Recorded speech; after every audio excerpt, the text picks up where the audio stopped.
الحمدللہ رب العالمین والصلاة والسلام علی سید الانبیاء والمرسلین وعلی آلہ واصحابہ اجمعین الی یوم الدین۔ الحمدللہ آج 20 مئی 2021 کو شب جمعہ میں ہم انشاءاللہ تعالی جو اس وقت ایک کرنٹ ایشو چل رہا ہے پیلسٹائن اور اسرائیل کا ڈسپیوٹ، فلسطین اور اسرائیل کا ایشو، اس کو انشاءاللہ ڈسکس کریں گے۔ آلموسٹ اس ماڈرن ایج میں اس کو 100 سال کمپلیٹ ہو چکے ہیں۔ مسئلہ تو یہ ہزاروں سال پرانا ہے، لیکن بیسیکلی اس ماڈرن ایج میں 1917 سے یہ ایشو زیادہ شروع ہوا، جب بالفور ڈکلیریشن ہوئی، جس کے تحت یہودیوں کو فلسطین کے اندر آباد کاری کی اجازت مل گئی یو کے کی حکومت کی طرف سے۔ اور چونکہ سلطنت عثمانیہ کے انڈر تھا یہ سارا ریجن، اور پہلی جنگ عظیم کے اندر سلطنت عثمانیہ کو شکست ہوئی، اس دوران انگریزوں نے یہ وعدہ کیا تھا عربیوں کے ساتھ کہ جب ہمیں فتح نصیب ہوگی تو ہم یہ علاقہ عربیوں کے حوالے کر دیں گے، چونکہ عرب اور عجم کا آپس میں ایک ضد اور کنفلکٹ رہتا تھا۔ اور دوسری طرف انہوں نے یہودیوں کو یہ امید دلائی کہ جب ہمیں یہاں پر حکومت مل گئی تو یہ ایریا آپ لوگوں کے حوالے ہم کر دیں گے، اور دونوں کے ساتھ انہوں نے خیانت کی اور اپنے پاس رکھ لیا۔ پھر خیر یو این او میں جب یہ مسئلہ گیا تو یو این او نے، اقوام متحدہ نے یہ ڈیسائیڈ کیا کہ 2 ریاستیں بنائی جائیں، ایک مسلمانوں کی اور ایک یہودیوں کی، لیکن وہ امپلیمنٹ نہیں ہو سکا۔ دونوں طرف سخت مزاج لوگ تھے جنہوں نے اس کو ایکسیپٹ نہیں کیا، اور اسرائیل کا پلڑا بھاری رہا۔ 1948 میں جیوز نے اسرائیل نام کا ایک ملک قائم کر لیا، اور 1967 میں جب عرب ملکوں کے ساتھ اس کی جنگ ہوئی تو اس کا ایریا بڑھ گیا، اور آلموسٹ 6 دنوں کے اندر پوری عرب دنیا کو اسرائیل نے شکست دے کے اپنی دھاک بٹھا لی، اور اس وقت سے اسرائیل کی دہشت گردی جو ہے وہ روز بروز بڑھتی جا رہی ہے۔ باقی اگر آپ کو ہسٹری کا شوق ہے نا، تو پچھلے دنوں میں ڈاکٹر اسرار صاحب رحمہ اللہ تعالیٰ کی تفصیلی ویڈیوز پرانی جو ریکارڈڈ ہیں اس ٹاپک کے اوپر اپلوڈ ہوئی ہیں۔ آج میرا خیال ہے ہم اس کی تفصیل میں نہ جائیں، ورنہ اس پہ 15-20 منٹ ہمارے لگ جائیں گے۔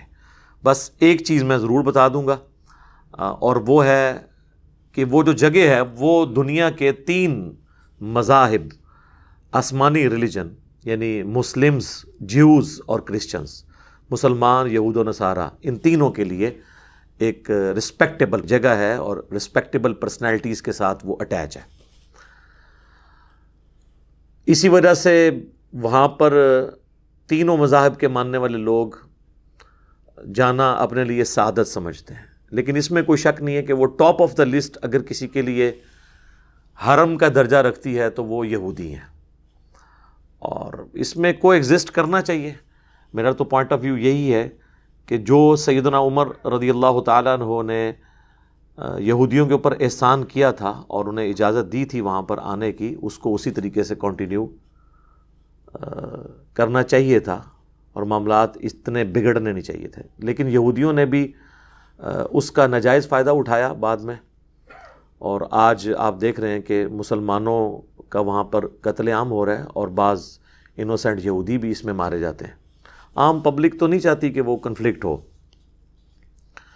بہرحال اس کو آپ یہ سمجھ لیں کہ اس وقت اگر آپ ایریل ویو دیکھیں نا اس کا، اس پہاڑ کا جسے حرم کہتے ہیں جیوز، ہمارے لیے بھی حرم کی جگہ ہے، مسلمانوں کے جو 3 بڑے بڑے حرم ہیں ان میں سے ایک وہ ہے۔ بخاری اور مسلم دونوں میں حدیث ہے، اللہ کے محبوب صلی اللہ علیہ وآلہ وسلم نے فرمایا، 3 مسجدوں کے سوا کسی اور مسجد کی طرف اپنے کجاوے نہ کسو، ایکسٹرا آرڈنری ثواب کی نیت سے اس کا سفر اختیار نہ کرو مسجد کے طور پہ۔ ویسے تو آپ سفر اختیار کر سکتے ہیں، یعنی یہ نیت کرنا کہ فلاں جگہ ایسی جگہ ہے جہاں پہ نماز پڑھنے کا ثواب زیادہ ہے سوائے 3 مساجد کے۔ نمبر 1 بیت اللہ یا مسجد الحرام، نمبر 2 مسجد اقصی جسے بیت المقدس کہتے ہیں۔ یہ بیت المقدس نہیں ہے، یہ غلط لفظ ہے، یہ بیت المقدس لفظ ہے، اس کے لیے ایلیا کا ورڈ بھی استعمال ہوا احادیث میں، یروشلم اس جگہ کا نام ہے، مسجد اقصی یہ سب ایک ہی جگہ کے نام ہیں۔ اور تیسرا آپ صلی اللہ علیہ وآلہ وسلم نے فرمایا کہ میری جو مسجد نبوی ہے یہ 3 ان مساجد میں سے ایک مسجد ہے۔ بل مسلمانوں کے لیے ایک اہمیت کی جگہ ہے وہ۔ مسلمانوں نے سیدنا عمر رضی اللہ تعالیٰ عنہ کے دور میں جنگ یرموک کی کامیابی کے بعد جب رومن امپائر کا زور ٹوٹ گیا تو اس شہر کا محاصرہ کر لیا تھا، اور یہ ایک پیس ٹریٹی کے تحت مسلمانوں کے حوالے ہوا تھا یہ شہر۔ اس پہ قبضہ تھا کرسچنز کا، اور آلموسٹ سمجھ لیں ان کا قبضہ تھا 600 سال سے، آلموسٹ 600 سال ہو چکے تھے اس وقت تک، کیونکہ نبی صلی اللہ علیہ وآلہ وسلم کی پیدائش ہوئی ہے 571 عیسوی میں، اور 70 عیسوی میں آپ کی پیدائش سے 500 سال پہلے ٹائٹس نام کا ایک بادشاہ تھا رومن امپائر کا، بت پرست، جس نے یروشلم کے اوپر حملہ کیا۔ 1,33,000 یہودیوں کو ایک دن میں اس نے قتل کیا، اور اتنوں کو ہی اس نے قیدی بنایا، اور باقی لوگوں کو وہاں سے نکلنے کا موقع مل گیا۔ ان کا ڈائسپورا شروع ہو گیا، جسے کہتے ہیں انتشار، یعنی پوری دنیا میں پھیل جانا۔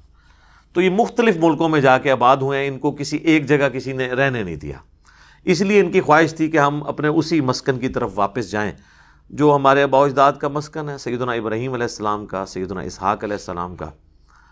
اور بالآخر ان کی کوشش آ کے یہ سلطنت عثمانیہ کے ٹوٹنے کے بعد کامیاب ہوئی، بلکہ سلطنت عثمانیہ توڑوائی ہی اس لیے گئی کہ تاکہ ان کو ایک موقع مل جائے۔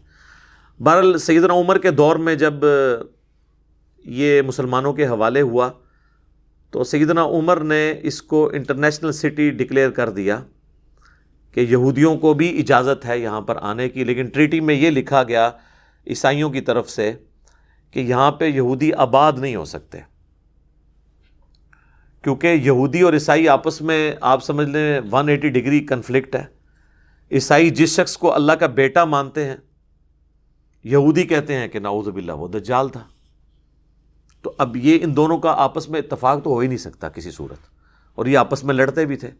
سیدنا عمر کا احسان ہے یہودیوں کے اوپر کہ انہوں نے ان کے لیے اجازت نامہ کر دیا کہ تم لوگ یہاں پہ آ سکتے ہو، آباد نہیں ہوگے، وزٹ کرو اپنے ہولی پلیسز کی، پھر واپس چلے جاؤ۔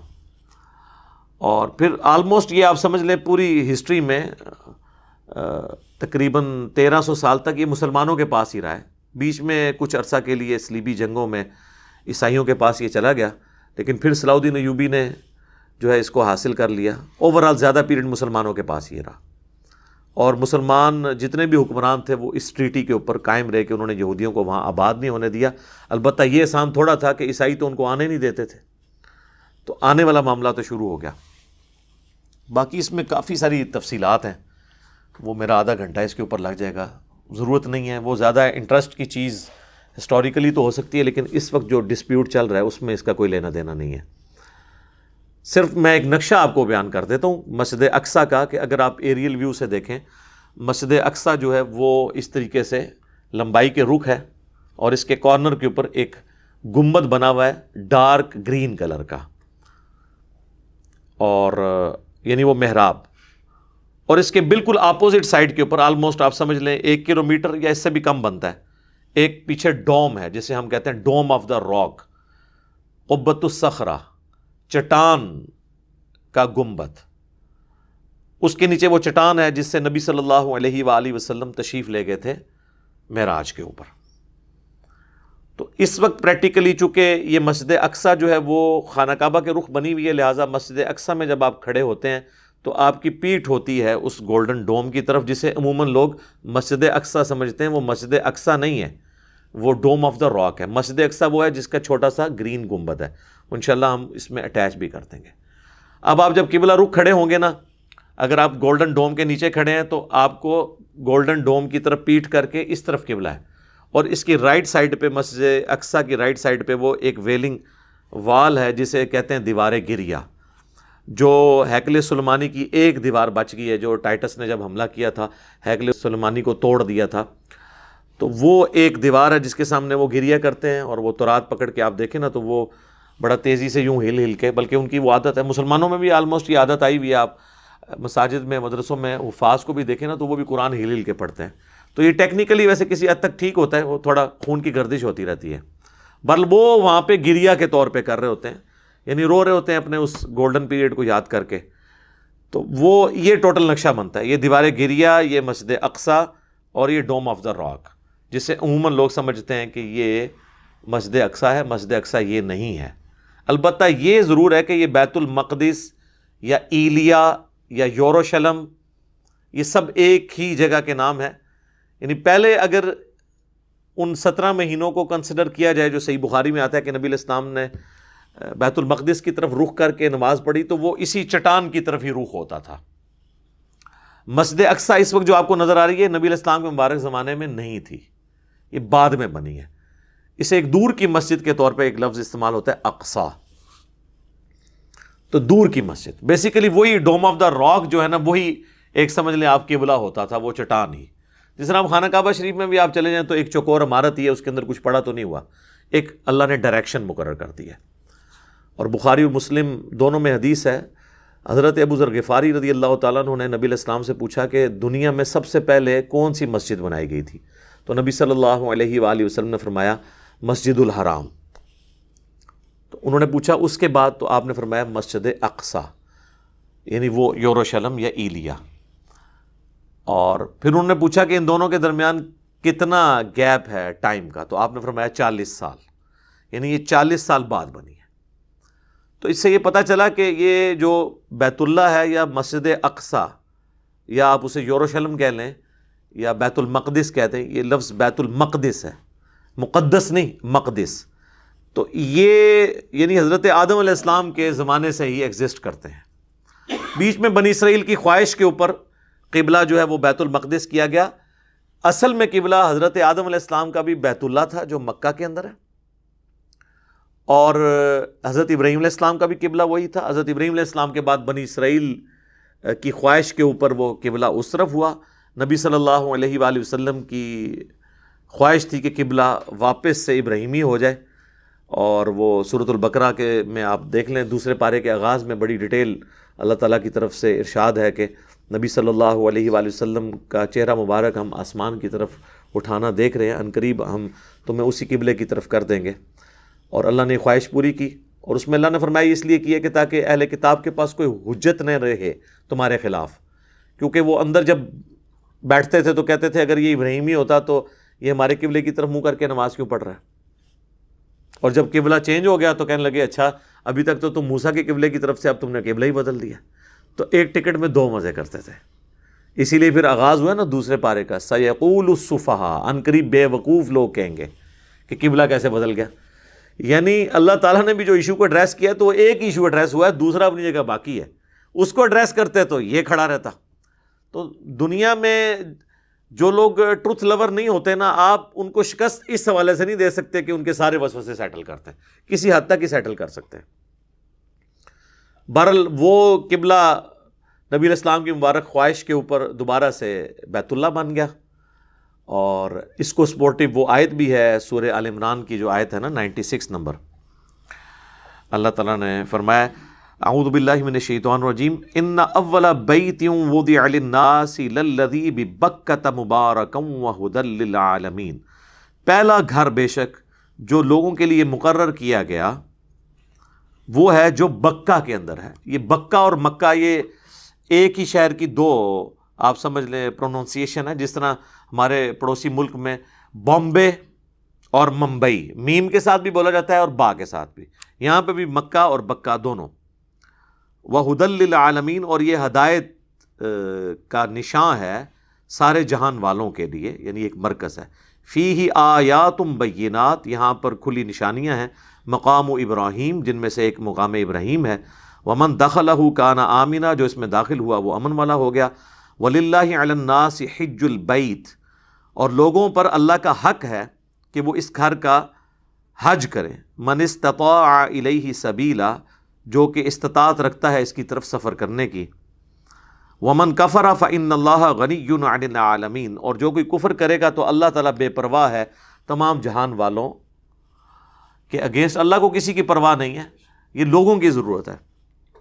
اس سے بھی پتہ چلا کہ ہمارا جو اول قبلہ ہے وہ خانہ کعبہ ہے، لہٰذا یہ ایک غلط العام ہے جو ہم کہتے ہیں کہ قبلہ اول بیت المقدس ہے یا مسجد اقصی یا یروشلم یا ایلیا، وہ ہمارا قبلہ اوسط ہے، درمیانی قبلہ۔ قبلہ اول اور قبلہ آخر دونوں خانہ کعبہ شریف ہے، اور یہ یعنی ایک مت ٹوٹنی چاہیے۔ قبلہ اول اسے نا ویسے تو کہا جاتا ہے، وہ اس لیے کہا جاتا ہے کہ 17 مہینے نبی الاسلام نے چونکہ اس طرف نماز پڑھی ہے، لیکن نبی الاسلام جب اس خواہش کا اظہار کر رہے تھے کہ ابراہیمی قبلہ ہو جائے، اور نبی الاسلام ابراہیمی دین پہ ہیں اور ہم ملت ابراہیمی پہ ہیں، ملت ابیکم ابراہیم ہوا سماکم المسلمین من قبل وفی ھذا، پیروی کرو ابراہیم کی ملت کی جس نے تمہاری پیدائش سے پہلے تمہارا نام مسلم رکھا، اور اللہ تعالیٰ نے اس کتاب میں تمہارا نام مسلم رکھ دیا۔ تو جب ہم دین ابراہیمی پہ ہیں تو دین ابراہیمی کا قبلہ اول بھی خانہ کعبہ، حضرت آدم علیہ السلام کا بھی قبلہ وہی تھا۔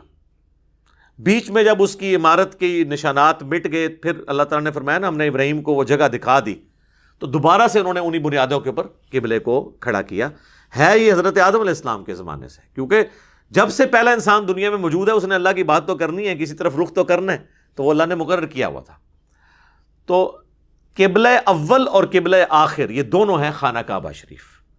بیت المقدس ہمارے لیے قبلہ اوسط ہے، درمیانی پیریڈ کا، ٹرانزیشن پیریڈ کا، کچھ عرصے کے لیے ایک کامن ٹرم کے طور پہ 17 مہینے کے لیے، صحیح بخاری میں آتا ہے، وہ قبلہ مقرر کیا گیا تھا تاکہ ایک نیگیٹو سائیکالوجی یہودیوں کی طرف سے پیدا نہ ہو جائے، وہ سمجھیں کہ یہ بھی موسیٰ علیہ السلام کے ماننے والے ہیں، بنی اسرائیل کی شریعت کی ہی کنٹینیوشن ہم اس کو مانتے ہیں، یہ اس کے پیچھے حکمت تھی۔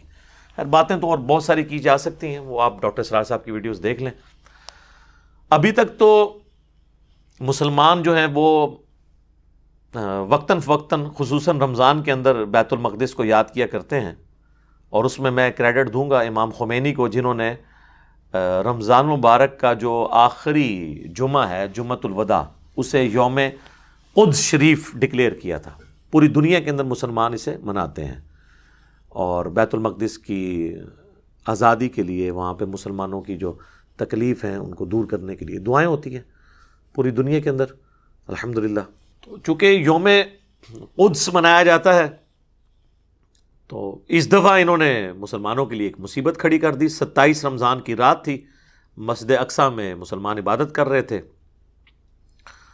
اور انہوں نے کہا کہ جی پری ایمپٹیو رائٹ کے طور پہ مسلمانوں نے وہاں پہ، چونکہ پتھر جوڑے میں یہاں سے ایک ریلی گزرنی تھی یہودیوں کی، اس پہ خدشہ تھا کہ پتھر ماریں گے، تو انہوں نے پہلے سے گرفتاریاں شروع کر دیں۔ اس دوران پھر بھگدڑ مچی، وہ میڈیا میں سب کچھ آ چکا ہے، اور پھر اس کے اگینسٹ حماس نے، جو کہ غزہ کا ایریا ان کے پاس ہے، انہوں نے وہاں سے راکٹ فائر کیے اسرائیل کے اوپر۔ ان کا ڈیفنس سسٹم بہت سٹرونگ ہے، زیادہ تر تو انہوں نے درمیان میں ہی ان کو تباہ کر دیا، چاند ایک گرے بھی۔ پھر اس کے ریونج میں آلموسٹ 130 حملے انہوں نے بھی کیے، انہوں نے 1000 راکٹ پھینکے تھے تو وہ 5 ہی گرے ہیں، بھلے انہوں نے 130 کے 30 نشانے پہ مارے۔ ظاہر ہے ان کی، آپ سمجھ لیں دنیا میں ٹاپ کے اوپر ایئر ڈیفنس سسٹم ہے، تو وہاں سے پھر یہ سارا سلسلہ شروع ہوا، اور اس میں آپ دیکھ رہے ہیں کہ عام مظلوم مسلمان بھی اور کئی عام انسان جو دوسرے مذاہب سے تعلق رکھنے والے ہیں وہ بھی اس میں مرے ہیں۔ تو انسانیت کا قتل تو کسی صورت بھی درست نہیں ہے، اور اس طریقے سے ناحق کسی کا قتل کرنا، ہم تو اس کو بالکل سپورٹ نہیں کریں گے۔ اس حوالے سے میں نے اپنی ویڈیو ریکارڈ نہیں کروائی تھی، اس کی وجہ یہ تھی کہ میں چاہ رہا تھا کہ پہلے کوئی گورنمنٹ کی طرف سے کوئی بیانیہ سامنے آ جائے۔ مسلمان دنیا میں اتنے بڑے بڑے اسلام کے علم بردار جہادی تنظیمیں ہیں، اور مسلمان حکمران ہیں جو تقریریں کرتے ہیں، ان کی طرف سے کوئی بیانیہ سامنے آئے تو پھر بھی ہم اس کے بعد ہی کوئی پوائنٹ آف ویو اپنا سامنے رکھیں۔ لیکن وہی ہوا ہے کہ کیا بیانیہ سامنے آنا تھا، وہی پرانی گھسی پیٹی باتیں اور قراردادیں اور ریلیاں اور احتجاج، بس اس کے اوپر ہی۔ اس میں عوام کو یعنی کرٹیسائز نہیں کروں گا، عوام یہی کچھ کر سکتی ہے۔ میں اس وقت جو حکمران ہیں، جن کے پاس سلطہ ہے، جسے کہتے ہیں کہ حکومت ہے، جو کر سکتے ہیں، ڈیسیجن لے سکتے ہیں، ان کو کرٹیسائز کر رہا ہوں، تنقید برائے اصلاح کے طور کے اوپر۔ ظلم کی انتہا ہے کہ اس وقت آلموسٹ 57 اسلامک کنٹریز ہیں دنیا میں، اور سارے ملکوں کی اگر آپ فوجیں ملائیں تو یہ تقریباً 6 to 7 ملین، 60 سے 70 لاکھ فوج بنتی ہے مسلمانوں کی۔ 10 لاکھ تو صرف پاکستان کی ہے آلموسٹ، تو باقی ملکوں کی بھی آپ ملائیں تو اسرائیل جو ہے وہ تو ایک چونٹی کی مانند ہے اتنی بڑی افواج کے سامنے، اگر یہ لوگ کوئی ہمت دکھاتے ہیں۔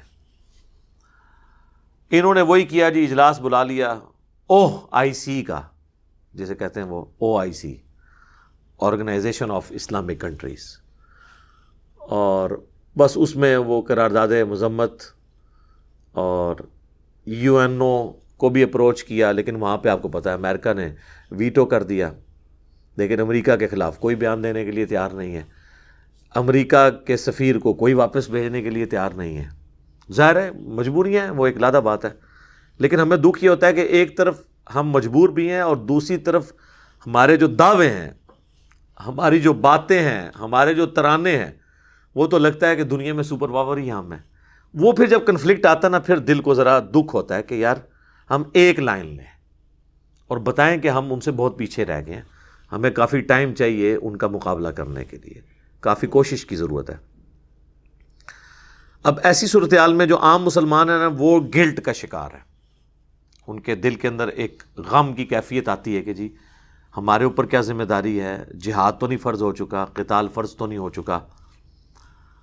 اور آپ کو پتہ ہے کتنی NGOs جو ہیں، نان گورنمنٹ آرگنائزیشن، یا ان کو نان اسٹیٹ ایکٹر کہہ لیں، وہ لوگ انہوں نے تو بھرتیاں بھی شروع کر دی ہیں مجاہدین کی، اور جا کے ہم جہاد کریں گے۔ اور ظاہر ہے جہاد کی خواہش تو ہر مسلمان کے دل میں ہوتی ہے، قتال جہاد کا اعلیٰ ترین درجہ ہے، اور یہ اسلام کی ہائیسٹ گڈ، سمم بونم، جو ایمینول کانٹ کی فلاسفی میں ہائیسٹ گڈ، اسلام کی چوٹی ہے۔ حتیٰ کہ بخاری و مسلم دونوں میں حدیث ہے، اللہ کے محبوب صلی اللہ علیہ وآلہ وسلم نے فرمایا میری خواہش ہے میں اللہ کی راہ میں قتل کیا جاؤں، پھر زندہ کیا جاؤں، پھر قتل کیا جاؤں، پھر زندہ کیا جاؤں، پھر قتل کیا جاؤں، پھر زندہ کیا جاؤں، پھر قتل کیا جاؤں۔ صحیح مسلم میں ایک اور حدیث ہے، جس کے دل میں شہادت کی تمنا نہیں ہے وہ منافقت کی شاخ پہ مرا، یعنی مسلمان کے ایمان کا حصہ ہے اللہ کے لیے جان دینا۔ شہید کون ہوتا ہے؟ جو گواہی دیتا ہے پریکٹیکلی مر کے کہ جس دین کا میں بلیور ہوں اس کے لیے اپنی جان بھی دے دوں گا۔ اور اس میں ایک اللہ نے آسانی رکھی ہے، صحیح مسلم میں ہی ایک اور حدیث ہے کہ آپ صلی اللہ علیہ وآلہ وسلم نے فرمایا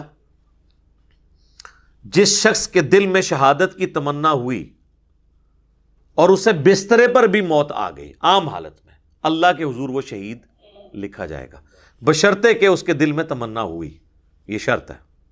تو ظاہر مسلمانوں کے دلوں میں تمنا تو موجود ہے، اور پھر ہمارے علماء جن کے بچے تو خود یورپ اور امریکہ میں پڑھتے ہیں، لیکن جمعے کی تقریروں میں ہمارا خون کروانے کے لیے تو ماشاءاللہ ان کی خدمات حاضر ہیں، وہ بھی لوگوں کو کہتے ہیں جناب نکلو نکلو نکلو، اور اس سے پھر لوگ سوچتے ہیں کہ پتہ نہیں ہم گنہگار تو نہیں ہو رہے۔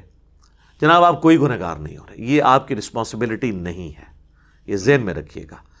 لہٰذا جتنی جہادی تنظیمیں ہیں یا اس طرح کے علماء قرآن سے جتنی آیات پیش کر کے نبی علیہ السلام کے مبارک زمانے کی، اس زمانے میں تو ہجرت فرض کر دی گئی تھی، اور نبی علیہ السلام کے ہاتھ مضبوط کرنے کے لیے یہ حکم دیا گیا تھا سب لوگ مدینہ شریف آئیں، جو ہجرت نہیں کریں گے منافق ڈکلیئر ہوں گے۔ اسی کانٹیکسٹ میں ہی سورہ نساء میں آیات ہیں کہ تم لوگ غریب لوگ جو کافروں کے قبضے میں ہیں اور اللہ سے دعائیں کرتے ہیں ان کی مدد کے لیے کیوں نہیں جاتے؟ ان آیات کو لے کے آج کے دور میں اپلائی کرنا، ان مسلمانوں کا کرنا جو ایک دوسرے کا گلا کاٹتے ہیں، تو ان کی کریڈیبلٹی کہاں تک ہے؟ اس وقت تو مسلمانوں کی تعداد تھوڑی تھی، تو ہر بندے کے اوپر جہاد کرنا فرض تھا۔ سیدنا عمر نے اپنے دور خلافت میں کوئی ایک جنگ بھی لڑی ہے؟ تو یہ آیات ان کو بھول گئی تھی، اس لیے کہ انہوں نے جنگ کے لیے فوج قائم کر دی تھی، کوفے کو فوجی چھاونی ڈکلیئر کر دیا تھا، قادسیہ اور یرموک میں سیدنا عمر خود نہیں گئے ہیں، آپ نے فوج روانہ کی ہے۔ تو آج بھی یہ فوج کا کام ہے، کسی جہادی تنظیم کا نہیں ہے کہ وہ پرائیویٹ مجاہدین بھرتی کرے اور ان کو وہ صحابہ کرام کے بارے میں بتائے. اور یہ بھی آج ایک آپ متھ دور کر لیں. جو لوگ کہتے ہیں نا کہ جی وہ صحابہ کرام کا ایمان بڑا مضبوط تھا, ایمان مضبوط ہو تو آپ کے پاس اسلحہ کم بھی ہو تو کوئی مسئلہ نہیں ہے, آپ ٹکرا جائیں. میرے بھائی یہ بھی آپ بالکل غلط بات کر رہے ہیں. اس کی وجہ یہ ہے کہ صحابہ کرام اگر تلوار لے کے جاتے تھے نا تو سامنے والے کے پاس بھی تلوار ہی ہوتی تھی. تھا کہ نہیں؟ برابر ہی ہوتا تھا نا. آپ یہ کہہ سکتے ہیں کہ ادھر تعداد تھوڑی تھی ادھر تعداد زیادہ تھی. یہ نہیں ہوتا تھا کہ یہاں سے وہ تلوار لے کے گئے ہیں اور سامنے سے بندہ گولی لے کے آ گیا. وہ تو میں کہتا ہوں آپ اس بات کو آپ نے اب گستاخی نہیں شمار کرنا. چلے میں صحابہ کرام کی مثال نہیں دیتا ہوں, میں کہتا ہوں بہت پارسا قسم کے علماء بزرگان دین یا ان سے بھی بڑے مرتبے کے 1,00,000 لوگ بھی لے آئیں اور سامنے ایک یہودی فوجی کھڑا ہو جس کے ہاتھ میں کلاشن کوف یا اس سے کوئی لیٹسٹ اسلحہ ہو, یہ سارے تلواریں اٹھائی رہ جائیں گے تو یہ لاکھوں کی لاشیں ہی آپ اٹھا کے لے کے آئیں گے, ایک یہودی ان سب کو مار دے گا. لیکن صحابہ کے زمانے میں یہ نہیں تھا. اگر وہ رومن سے یا پرشین سے لڑے ہیں نا تو ایک تلوار کے مقابلے پہ دوسرا جب بندہ آتا تھا تو ایک تلوار کے مقابلے پہ ایک تلوار ہوتی تھی, 1 to 1 مقابلہ ہوتا تھا. یہاں پہ آپ ڈنڈے, لاٹھیاں, زیادہ سے زیادہ کوئی رائفل اٹھا کے لے جائیں گے. ان کے پاس لیزر گائیڈڈ گنیں ہیں, ایئر سٹرائکس ہیں ان کے پاس. تو لہذا یہ بھی کہانی کرانی اب اپنی عوام کو بند کرتے ہیں. صحابہ کرام اور ان کے مخالفین ایک جوڑ کے تھے لڑائی میں, دونوں کے پاس ایک طرح کا اسلحہ تھا. ورنہ مجھے بتائیں آپ 1,00,000 بھی آپ تلوار والے لیں, سامنے سے ایک بندوق والا آ جائے وہ سب کو مار کے چلا جائے گا, قریب آنے ہی نہیں دے گا. تو یہ بالکل مثال دینا غلط ہے. لہٰذا آپ لوگ گلٹ فیل نہ کریں. یہ ایک باقاعدہ پوری ٹریننگ کے ساتھ جو فوجی لوگ ہیں جن کو آج کی ٹیکٹکس پتہ ہیں وہی لوگ ہی جا کے میدان جنگ میں لڑ سکتے ہیں. باقیوں کی تو آپ کو لاشیں اٹھانی پڑ جائیں گی, الٹا وہ آپ کے لیے مصیبت بن جائیں گے جو چلے جائیں گے. اور بعض لوگوں کا دھندا کھل جائے گا کہ وہ غائبانہ نماز جنازہ پڑھا کے چندہ اکٹھا کریں گے. کئی لوگوں کی روٹی روزی بھی کھل جائے گی اس کے اوپر, اور ان کی روٹی روزی کھولنے کے لیے سب کچھ کر رہے ہوتے ہیں. تو میں گورنمنٹ سے بھی, ریاستی اداروں سے بھی ریکویسٹ کروں گا ان کے اوپر کڑی نظر رکھیں جو یہ اس قسم کی جہادی بھرتیاں کر رہے ہیں. میں نام نہیں لیتا, آپ کے سامنے علماء کی ویڈیوز آئی ہوئی ہیں جی. 5,00,000 بندے جی وہ طیب اردگان کو کہہ رہے ہیں جی 5,00,000 بندہ میں دینے کے لیے تیار ہوں. ٹھیک ہے جی, اور بھائی 5,00,000 کیا تم 5 کروڑ بھی لے آؤ کچھ نہیں کر سکتے جب تک مقابلے پہ ایٹ لیسٹ اس کے قریب قریب کا اسلحہ نہ ہو. اور یہ جو آپ کو کہانی کراتے تھے نا صحابہ والی, وہ بھی میں نے آج آپ کو بتایا, وہ بھی بالکل 2 نمبر بات ہے. حضرت خالد بن ولید اگر تلوار لے کے گئے ہیں نا رومن امپائر کے خلاف, تو سامنے سے بھی جو جرنیل ہے اس کے ہاتھ میں بھی تلوار ہی تھی. یہ نہیں تھا کہ اس کے ہاتھ میں ریوالور تھا اور پھر بھی حضرت وہ خالد بن ولید نے جو ہے وہ تلوار کے اوپر گولی روک لی تھی, جس طرح وہ آپ کا وہ سلطان رائی جو ہے بیلچے کے اوپر گولیاں روک لیتا تھا. اس طرح نہیں ہوتا. تلوار کے مقابلے تلوار تھی, برابر کا جوڑ تھا. آج نہیں ہے نا یہ برابر کا جوڑ. آج ہم تلوار یا ڈنڈے لے کے چلے جائیں سامنے سے تو وہ بھون کے رکھ دیں گے, اور ایئر سٹرائک کریں گے تو کارپیٹ بمنگ کر کے سب کچھ. یہ میں آپ کو ڈرا نہیں رہا, میں ریالٹی بتا رہا ہوں, یہ حقیقت ہے. اور یہ جو آپ کو وہ کہانیاں کروا رہے ہیں نا, اور پھر وہ اشعار پڑھتے ہیں کہ جناب وہ میں نہیں کرتا, پھر وہ کہہ دیں کہ کسی کی توہین کر دی ہے اس کا شعر پڑھ کے. ان کو شعروں تک رہنے دیں, ریالٹی اس سے بالکل ڈیفرنٹ ہے. ٹھیک ہے, اور انہی چیزوں کا خیال سلطنت عثمانیہ نے نہیں رکھا تھا. اسی وجہ سے وہ آلموسٹ 3 براعظموں میں پھیلی ہوئی سلطنت, اس کے مقابلے پہ کچھ بھی نہیں تھے یہ گورے, انہوں نے ملیہ میٹ کر کے رکھ دی کیونکہ انہوں نے وقت کے تقاضوں کا خیال نہیں رکھا. یہاں پہ علماء اور بزرگان دین بس یہی دعائیں کرتے رہ گئے کہ دشمن کی توپوں میں کیڑے ڈال جائیں. ان کو کیا پتا تھا کہ کیڑے تو توپوں میں نہیں ڈال سکتے نا میرے بھائی. ٹھیک ہے نا, تو یہ انہی چکروں میں رہے. کسی نے کہہ دیا کہ جی یہ جو اسلحہ یوز کر رہے ہیں اس میں خنزیر کی چربی استعمال ہوتی ہے. ٹھیک ہے یار, تسی اس اسلحے دے اوتے کھلو کے نماز پڑھنی ہے. تو اس طرح کی باتیں کر کر کے نا سلطنت عثمانیہ کی ناکامی کی چند بڑی وجوہات میں سے ایک یہ بھی تھی کہ وقت کے تقاضے وہ نہیں بھانپ سکے تھے. تو ان چیزوں کو بھی دیکھنے کی ضرورت ہے. یہ جو آپ کو کہتے ہیں نا چڑھ دوڑے ان کے اوپر, کچھ بھی نہیں ہونا میرے بھائی. اس طرح کرنے سے کچھ بھی نہیں ہونا. آپ عقل کے ناخن رہیں, جو صحیح بات ہے. باقی عوام الناس تو میرے بھائی ذمہ داری پوری کر رہی ہے. ہم صابن کی ٹکیا سے لے کر, اپنی ماچس سے لے کے, اپنے موٹر بائک کے پٹرول سے لے کر, ایک ہمارے ناردرن ایریا کی چوٹی پہ بیٹھا ہوا ایک غریب آدمی جس کے لیے 1 لیٹر مٹی کا تیل خریدنا بھی ایک ایشو ہے, اور وہاں پہ وہ لکڑیاں جوڑ کے اس پہ مٹی کا تیل ڈال کے اپنی ہنڈیاں پکاتا ہے، وہ بھی اتنا ہی ٹیکس دے رہا ہے مٹی کے تیل کے اوپر جو یہاں پہ ہونڈا سیوک والا دے رہا ہے. یا وہ اور کون سی گاڑیاں آج کل جو مولویوں کی نظر آ رہی ہیں، V8 فارچون، من تو نام ہی نہیں آتے، اللہ شکر ہے میرے کو موٹر سائیکل ہے جی، کیا فارچونر کو غلطی نہ کر لیں، وہ بھی انہیں ہی ٹیکس دے رہے ہیں. جب یہ حالت ہے تو یہ سارے کا سارا ٹیکس جو لوگ کہتے ہیں ٹیکس نہیں دیتے، 40 انڈائریکٹ ٹیکسز ہیں جو ہر پاکستانی دے رہا ہے، آپ اس کی جیب سے اس کی اجازت کے بغیر نکال رہے ہیں. 40 کے قریب ٹیکسز، ہر چیز کے اوپر تو ٹیکس لگا ہوا ہے. تو یہ ٹیکسز سے ہی ہمارے ریاستی اداروں کے بجٹ میٹ ہو رہے ہیں. تو ہر پاکستانی آلریڈی جہاد میں حصہ ڈالے ہوئے ہیں. فوج میں بھی تو سارے بندے تو نہیں آگے جا کے لڑتے، آگے جو جا کے لڑ رہا ہے وہ یہ کہہ سکتا ہے یہ پیچھے جو دوسرا فوجی روٹیاں لگا کے بھیج رہا ہے اس کی کوئی قربانی نہیں جہاد اور قتال میں، بھائی وہ روٹی نہ بھیجے تو بھوکا مر جائے گا آگے، اس کی بھی ذمہ داری ہے. اور جو روٹیاں لگا رہا ہے نا اس کو آٹا کون پرووائڈ کر رہا ہے، ایندھن کون پرووائڈ کر رہا ہے، اس کو مہینے کا خرچہ کون دے رہا ہے؟ میں اور آپ اپنے ٹیکسز کے ذریعے. لہٰذا ہم بالکل عہدہ براں ہیں اس حوالے سے. عوام الناس کی ذمہ داریاں کیا ہیں وہ میں اینڈ پہ بتاؤں گا. اس حوالے سے کوئی عوام الناس کی ذمہ داری نہیں ہے کہ وہ گھر بیٹھ کے تو گلٹ فیل کرے اور کسی وہ جہادی تنظیم کے ہاتھ لگ جائے اور کل کو FATF کی جو تلوار لٹک رہی ہے وہ لٹکتی ہوئی تلوار کسی بھی وقت پاکستان کے اوپر گر سکتی ہے، ابھی تو لٹک رہی ہے. اور پچھلے ایک دہائی کے اندر آلموسٹ ہم نے جو فوجی آپریشنز کے ذریعے کامیابیاں حاصل کی ہیں خصوصاً ضرب عضب اور رد الفساد کے ذریعے، وہ ساری ہماری فوج کی قربانیاں پھر زیرو سے ملٹیپلائی نہ ہو جائیں.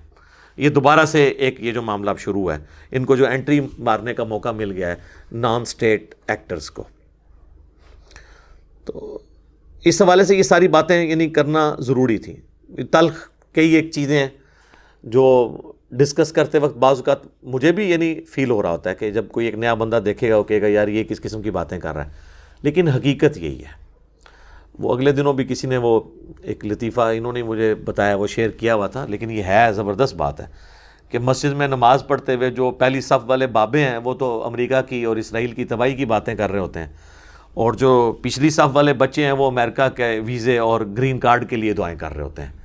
تو دیکھ لیں آپ، یہ جتنے لوگ ابھی ریلیاں نکال رہے ہیں یہ سب کچھ کر رہے ہیں، ان میں سے آپ کسی کو آفر کریں یہ سب ویزا لگا کے چلے جائیں گے. حقیقت بات ہے. آپ کو یہاں بیٹھ کے کہہ رہے ہیں ان کی پروڈکٹس کا بائیکاٹ کریں، یہ کہتے ہیں نا، اور خود وہاں بیٹھے ہوئے ہیں ان کو ٹیکس دے رہے ہیں اور ان ٹیکسز سے ان کی فوج ہمارے مسلمانوں کو قتل کر رہی ہے. تو ان کو کہ ذرا آپ قربانی کر کے واپس آ جائیں نا پاکستان، نہیں آئیں گے. آپ کو کیا کہہ رہے ہوں گے؟ ان کے پروڈکٹ کا بائیکاٹ کرتے ہیں، خود بیٹھ کے ان سے کھا رہے ہوں گے. تو یہ دوگلی پالیسی ہے. یہ اسی طریقے کے بھاشن ہے جو ہمارے علماء لوگوں کو نیکی کا بھاشن تو دیتے ہیں لیکن خود اس پہ عمل انہوں نے نہیں کرنا ہوتا.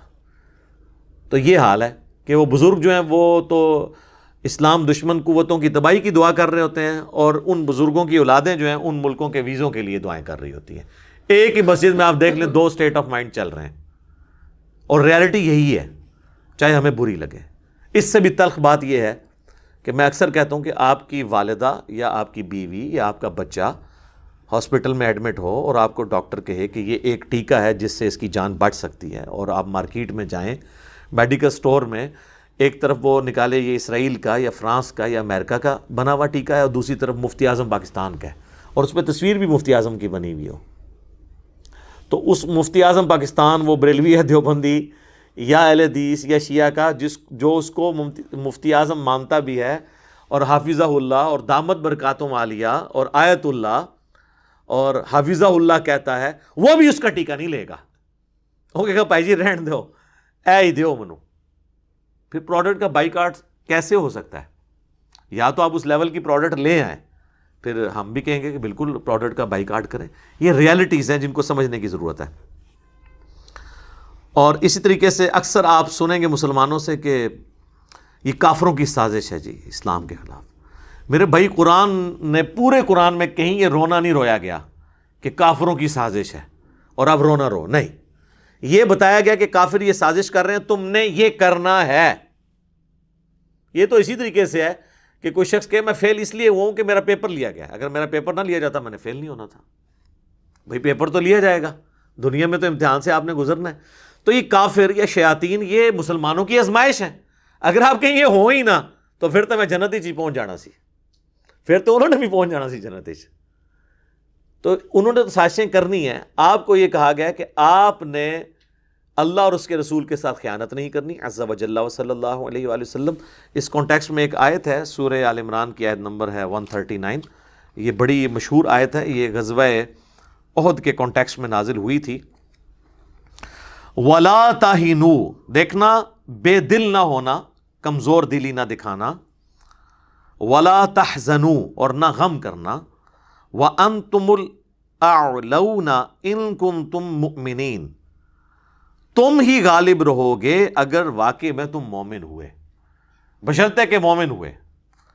وہ جو صحیح مسلم میں حدیث ہے، نبی صلی اللہ علیہ وآلہ وسلم نے فرمایا اللہ تعالیٰ اس قرآن، اس کتاب کی وجہ سے قوموں کو عروج دے گا اور اس کتاب کی وجہ سے قوموں کو زوال دے گا۔ جسے ڈاکٹر اقبال نے کہا تھا، وہ زمانے میں معزز تھے مسلمان ہو کر اور تم خوار ہوئے تارک قرآن ہو کر۔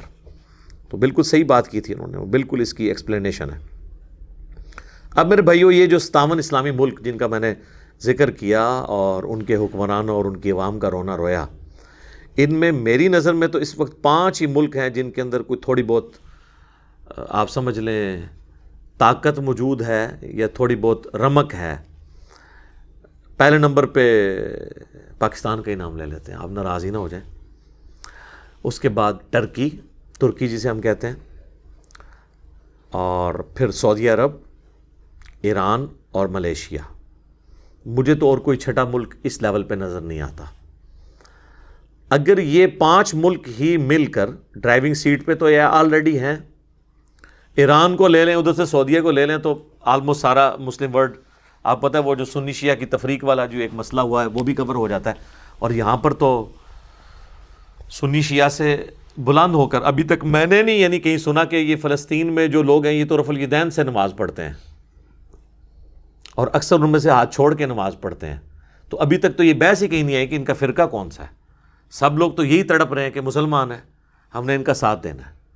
تو یہ ایک آپ پازیٹیو چیز دیکھی ہے آپ نے۔ تو یہ جو 5 ملک ہیں نا جی، ان کے جو حکمران ہیں، ان کا کام ہے کہ یہ فرنٹ سے لیڈ کریں۔ اور اس میں میں نے جو برین سٹارمنگ کر کے نا 10 چھوٹے چھوٹے پوائنٹس لکھے ہیں، میں ان کو تیزی سے ڈسکس کر لیتا ہوں جو ان کے کام کرنے کے ہیں۔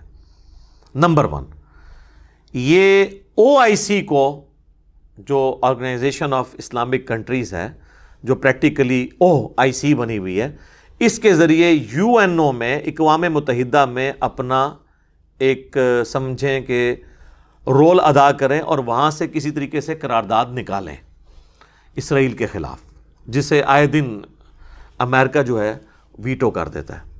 اچھا، لوگ سمجھتے ہیں اس طرح کی قراردادوں سے کیا ہوتا ہے؟ نہیں، بہت کچھ ہوتا ہے۔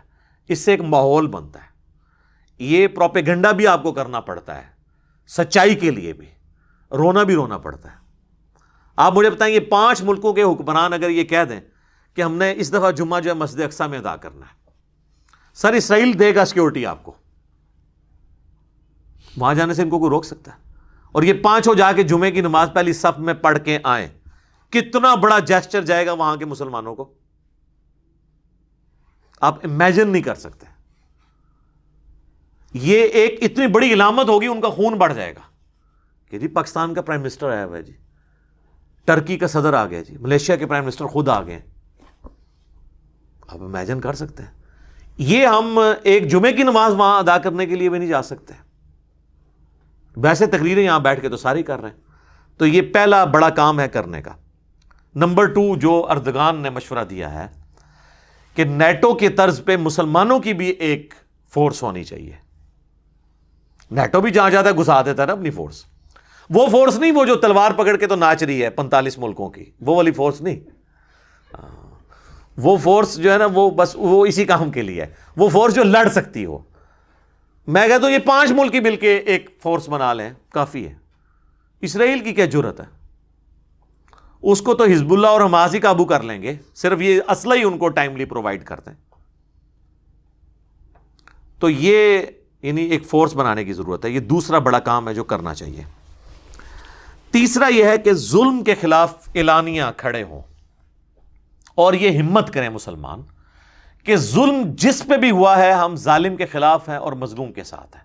چاہے وہ مظلوم کوئی یہودی ہے، عیسائی ہے، ہندو ہے، بدھسٹ ہے، ایون ایتھیسٹ ہے، ہم ظالم کے خلاف مظلوم کا ساتھ دیں گے. اور یہ ہمیں اسلام کی تعلیمات ہیں، یعنی میں کوئی سیلف میڈ باتیں نہیں ہیں. قرآن پورے کا پورا مقدمہ یہی ہے کہ آپ نے سچائی کے ساتھ کھڑا ہونا ہے ہمیشہ. اللہ تعالیٰ نے فرمایا نا سورۃ المائدہ کے اندر کہ کافروں کی دشمنی تمہیں اس چیز پہ نہ ابھارے کہ تم انصاف کا راستہ چھوڑ دو. یعنی کافروں کی دشمنی بھی اس بات میں نہ ابھارے کہ تم انصاف کا راستہ چھوڑ دو، انصاف کے راستے سے نہیں ہٹنا.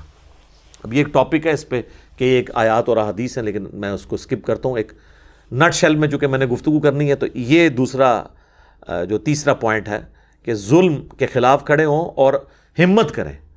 یہ آج لوگ جو ہے نا وہ اپنا غصہ نکالنے کے لیے کہہ رہے ہیں جی ہٹلر نے یہودیوں کے ساتھ بالکل ٹھیک کیا تھا. نہیں جناب، بالکل ٹھیک نہیں کیا تھا، بہت غلط کیا تھا. ہٹلر نے وہی دشمنی نبھائی جو آج کل مسلمانوں کو یورپ اور امریکہ میں 9/11 کے بعد سامنا کرنا پڑ رہا ہے، فنڈامنٹلسٹ ہونے کا. یہی کچھ یہودیوں کے ساتھ تھا. پھر ان کو قتل کرنے کے لیے ہولوکاسٹ جسے کہتے ہیں، 60 لاکھ چلیں، وہ کہتے ہیں نہیں جی 6 لاکھ ہے، 6 لاکھ بھی بندوں کا قتل کرنا، 100 فیکٹریاں بنا کے بے گناہ لوگوں کو مار دینا. سر یہ تو ظلم ہے. ہٹلر کی کوئی تعریف نہ کرے، وہ تاریخ کے چند بڑے ظالم لوگوں میں سے ہیں، ہم اس کو بھی کنڈیم کرتے ہیں. اور ہٹلر کی باقیات، یہ یہودی بھی وہی کام کر رہے ہیں جو ہٹلر نے ان کے ساتھ کیا تھا. ان کو بتایا جائے کہ ہم ہٹلر کو بھی کنڈیم کرتے ہیں اور آپ کے بھی اس ایکٹ کو کنڈیم کرتے ہیں. لیکن جب آپ ان کو یہ کہیں گے ہٹلر نے تمہارے ساتھ صحیح کیا تھا، تو پھر وہ آگے سے کیا کہیں گے؟ ہم بھی پھر ٹھیک کر رہے ہیں. تو جب تک آپ انصاف کے اوپر کھڑے نہیں ہوں گے نا، آپ بات کر نہیں سکتے. یہ ضروری ہے اور اسلام کی تعلیمات ہے. اور اس کانٹیکسٹ میں وہ آیت ضرور سب کے سامنے رکھیں کہ جو ہمیں اسلام نے درس دیا ہے کہ ہم نے سچائی کے لیے کھڑے ہونا ہے اور ہر انسان کے خون کی ہم نے اہمیت رکھنی ہے. وہ ہے سورہ کی آیت نمبر 32، جس میں اللہ تعالیٰ نے آدم علیہ السلام کے 2 بیٹوں کا ذکر کیا کہ جب ایک بیٹے نے دوسرے کو قتل کیا تو اس سے ایک مورل لیسن جو اللہ تعالیٰ نے بیان کیا، من اجل ذالک، اس واقعے کے سبب، کتبنا علی بنی اسرائیل، ہم نے بنی اسرائیل کے لیے بات طے کر دی تھی، شریعت موسوی میں بھی اور شریعت محمدی میں بھی، کیونکہ بنی اسرائیل کی کنٹینیوشن ہی بنو اسماعیل والا یہ شریعت والا معاملہ، یہ وہی کنٹینیوشن ہے. انہو من قتل نفسا بغیر نفس، کہ جس نے بھی کسی کو ناحق قتل کیا سوائے 2 استثناء کے، 2 ایکسیپشنز کے، کہ وہ قتل کے بدلے قتل ہو رہا ہو اور وہ بھی جوڈیشری کرے گی، آپ خود نہیں کریں گے.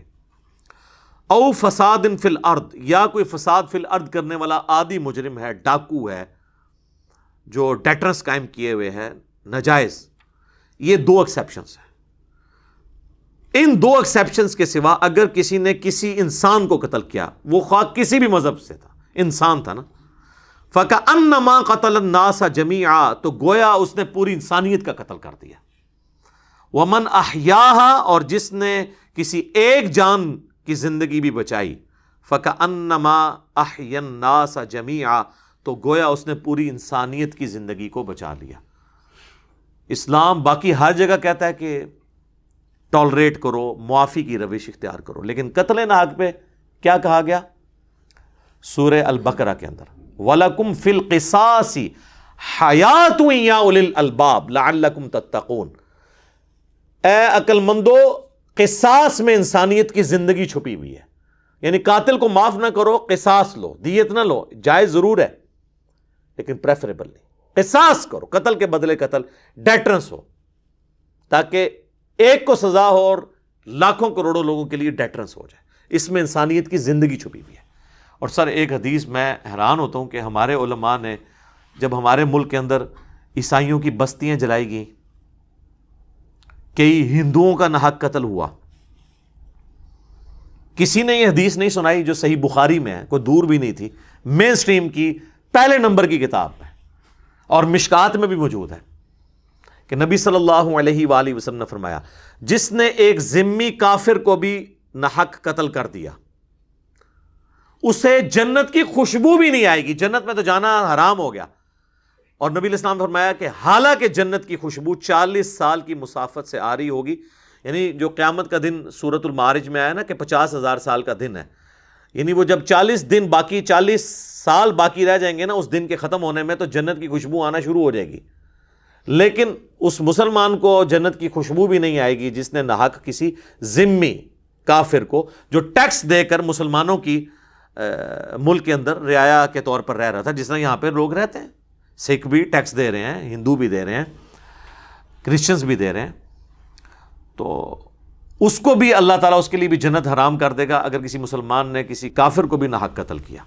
تو یہ حدیث بتائیں دنیا کو. یہ تیسرا بڑا کام ہے کرنے والا کہ ہمارے نبی کی یہ تعلیمات ہیں صلی اللہ علیہ وآلہ وسلم کہ آپ نے ظلم کے خلاف بولنا ہے اور قتل کی مذمت کرنی ہے. چوتھا کام یہ ہے کہ OIC جو ہے نا، یہ صرف اس طرح کے موقعوں پر سامنے نہ آئے بلکہ سالانہ OIC کی ایک بین المذاہب کانفرنس ہونی چاہیے جس میں سارے مذاہب کے بڑے بڑے لوگ شریک ہوں. یعنی ویٹیکن سٹی سے پوپ کو بلایا جائے، کرسچنز کی طرف سے، مسلمانوں کی طرف سے امام کعبہ شریک ہوں، جیوز کی طرف سے یروشلم میں جو بڑے ان کے کوئی پادری ہیں ان کو بلایا جائے.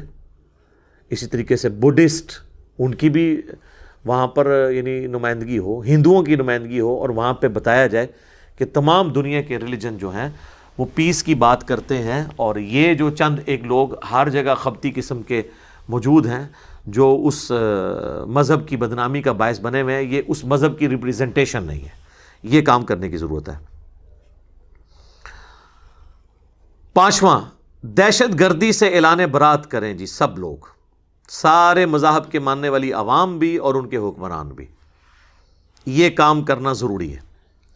میں یہ نہیں کہتا کہ آپ اس کا روٹ کاز انالیسز نہ کریں کہ ناانصافی کی وجوہات کیا ہیں، وہ بھی تلاش کریں اور آپ اس کی مذمت کریں، اور ساتھ ساتھ یہ کہیں کہ اگر کسی کو حق نہیں مل رہا تو اس کا یہ مقصد نہیں کہ وہ قانون ہاتھ میں لے، بلکہ ایک پراپر طریقے سے جو جد و جہد کرنے کا طریقہ ہے اس کے طریقے سے چلیں اور ایک پولیٹیکل سٹرگل کے ذریعے معاملات کو لے کر چلیں. چھٹی چیز، مسلمان ملک جو ہیں وہ اکثر آپ کو حکمران جو ہے نا اپنی بزدلی کو چھپانے کے لیے نا آپ کو کبھی میثاق مدینہ، کبھی صلح حدیبیہ یہ سناتے رہتے ہیں. یہ دو ہی ان کے لیے چیزیں رہ گئی ہیں.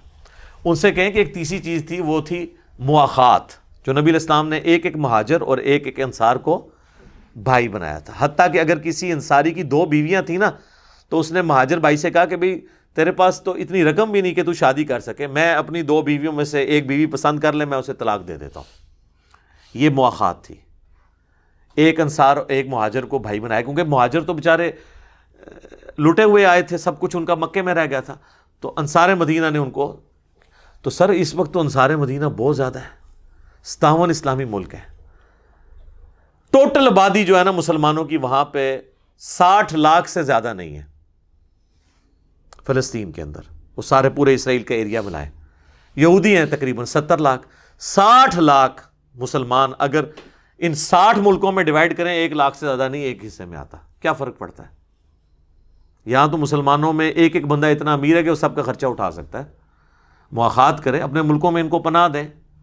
ٹھیک ہے، اگر وہ اپنی سرزمین اس امید پہ ہجرت کر لیں. وہ تو قرآن میں کہا گیا ہے نا کہ اللہ کی زمین وسیع ہے، اگر تمہیں کہیں پر اس دین کے مطابق زندگی گزارنے کا نہیں موقع مل رہا تو وہاں سے ہجرت کر جاؤ. ابراہیم علیہ السلام نے نہیں ہجرت کی یار. ہم ان سے زیادہ ایمان والے ہیں کہ ہمیں ہجرت کرتے ہوئے کہ اسی اپنا ملک کیوں چھوڑ جائیں گے. نبی علیہ السلام نے ہجرت نہیں کی. تو ہجرت کر جائیں، اور مواخات والا جو معاملہ ہے یہ بھی مسلمان حکمران آفر کریں. 7واں کام مسلمان حکمرانوں کا یہ ہے کہ وہ آپس کے اختلافات کو، یہ سنی شیعہ کی بنیاد کے اوپر جو قتل و غارت کا سلسلہ پچھلے 40-50 سالوں میں ہوا، پراکسی وارز ہوئی ہمارے ملکوں کے اندر، یہ ختم کریں. کیونکہ کافر جب آپ کو مارتا ہے تو وہ سنی شیعہ کی تفریق سے بالا تر ہو کے مارتا ہے. بیت المقدس میں سنی بھی نماز پڑھ رہے ہوتے ہیں، شیعہ بھی نماز پڑھ رہے ہوتے ہیں. وہاں پہ یہ کوئی فرق نہیں ہوتا کہ سنیوں کو اجازت ہے تو شیعہ کو نہیں ہے، شیعہ کو اجازت ہے سنیوں کو نہیں ہے. تو آپ اپنے ملکوں میں بھی یہ ہارمونی کریٹ کریں تاکہ آپ غیر مسلموں کو یہ امیج دے سکیں، یہ ایک پیغام خاموش دے سکیں کہ ہم اپنے مسلمان بھائیوں کے ساتھ کھڑے ہوئے ہیں، خواہ وہ آپ کے ملکوں میں ہوں خواہ ہمارے ملکوں میں ہوں، ہم کو ایگزسٹ کریں گے اپنے تمام اختلافات کے باوجود. تو یہ کام کرنے کا اتحاد امت آپ اسے کہہ لیں. 8واں کام مسلمان حکمرانوں کا یہ ہے کہ یہاں پر نظام مصطفیٰ کو قائم کریں. جو ہمارے پرائم منسٹر صاحب بھی ریاست مدینہ کی بات کرتے ہیں، تو پریکٹیکلی ریاست مدینہ بنائیں، ورنہ جو اللہ کی طرف سے عذاب کا کوڑا ہے نا جی، وہ ٹلنا کوئی نہیں ہے۔ یہ یاد رکھیے گا، جسم میں جب خرابی ہوتی ہے نا، پھوڑا جسم میں کسی بھی جگہ نکل سکتا ہے۔ اگر کسی کے پیٹ پہ پھوڑا نکلا ہے تو یہ ضروری نہیں ہے کہ وہ پیٹ کی خرابی کی وجہ سے نکلا ہے۔ بعض اوقات معدہ خراب ہوتا ہے تو زبان پہ چھالا نکل آتا ہے، معدے کے اندر نہیں نکلتا، تو پھوڑا کہیں پہ بھی نکل سکتا ہے۔ اس لیے اپنے آپ کو درست کریں، جو سورۃ الانفال میں بھی اللہ تعالیٰ نے آیت نمبر 24 سے آنورڈ جو مسلمانوں کو فرمایا نا کہ یہ عذاب صرف وظائف، یہ دعائیں کرنے سے نہیں ٹلتے۔ یا ایھا الذین آمنوا استجیبوا للہ وللرسول، اے ایمان والو پکار پر لبیک کہا کرو اللہ اور اس کے رسول کی، اذا دعاکم جب وہ تمہیں تقاضا کر کے بلائیں، لما یحییکم اس کی طرف جو تمہیں زندگی دینے والی ہے، ہمیشہ کی آخرت کی زندگی، یعنی وہ تقاضا آپ نے سمعنا و اطعنا اطاعت اختیار کرنے کا پورا کرنا ہے۔ وَاعْلَمُوا اور جان لو ان اللہ یحول بین المرء وقلبی، اللہ تعالیٰ حائل ہو جاتا ہے انسان اور اس کے دل کے درمیان، یعنی اگر اللہ نے مور لگا دی پھر تمہیں بعد میں ہدایت نہیں ملے گی۔ اگر کسی وقت خیانت کی تو عین ممکن ہے کہ اس کے بعد اللہ مور لگا دے، تم روتے بھی رو دوبارہ ہدایت نہ ملے۔ اللہم لا تجعلنا منہم ربنا لا تزغ قلوبنا بعد اذ ہدیتنا وہب لنا من لدنک رحمہ انک انت الوہاب، آمین۔ وانہ الیہ تحشرون اور یہ کہ تمہیں اس کی طرف جمع ہونا ہے قیامت کے دن۔ واتقوا اور ڈر جاؤ فتنۃ لا تصیبن الذین ظلموا منکم خاصہ، اس فتنے سے، اس آزمائش سے ڈر جاؤ کہ جب وہ آئے گی تو صرف خاص ان لوگوں پہ نہیں آئے گی جو گناہ کرنے والے ہوں گے، بلکہ سب کو لپیٹ میں لے لے گی۔ ہاں آخرت ڈیفرنٹ ہوگی، لیکن دنیا میں جب عذاب آتا ہے نا، نیک بھی مر جاتا ہے۔ وَاعْلَمُوا أَنَّ اللَّهَ شَدِيدُ الْعِقَابِ اور خوب جان لو کہ اللہ تعالیٰ گرفت کرنے میں بہت سخت ہے۔ اور پھر یہ تو اکثر ڈاکٹر سرار صاحب کہتے تھے، یہ تو آیت لگتا ہے پاکستان کے بارے میں بھی ہے، جو ہے تو اس وقت مکے کے رہنے والے لوگوں کے بارے میں تھی، مسلمانوں کے بارے میں۔ وَاذْكُرُوا اور یاد کرو اذ انتم قلیل مستضعفون فی الارض کہ زمین میں تم بہت تھوڑے تھے، کمزور تھے۔ تخافون ان یتخطفکم الناس ہر وقت ڈرتے رہتے تھے لوگ اچک نہ لے جائیں تمہیں۔ فآواکم وأیدکم بنصرہ تو اللہ تعالیٰ نے تمہارے اوپر لطف و کرم فرمایا اور اس نے اپنی طرف سے تمہاری مدد فرمائی۔ ورزقکم من الطیبات اور پاکیزہ چیزوں کے ذریعے تمہیں رزق دیا، لعلکم تشکرون تاکہ تم شکر کرو۔ پاکستان جب بنا اس وقت یہی حالت تھی نا، ہم کہتے تھے ہندو زیادہ ہیں، سارے ریسورسز ان کے پاس چلے جائیں گے، ہر وقت ڈرتے رہتے تھے، علیحدہ ملک لیا۔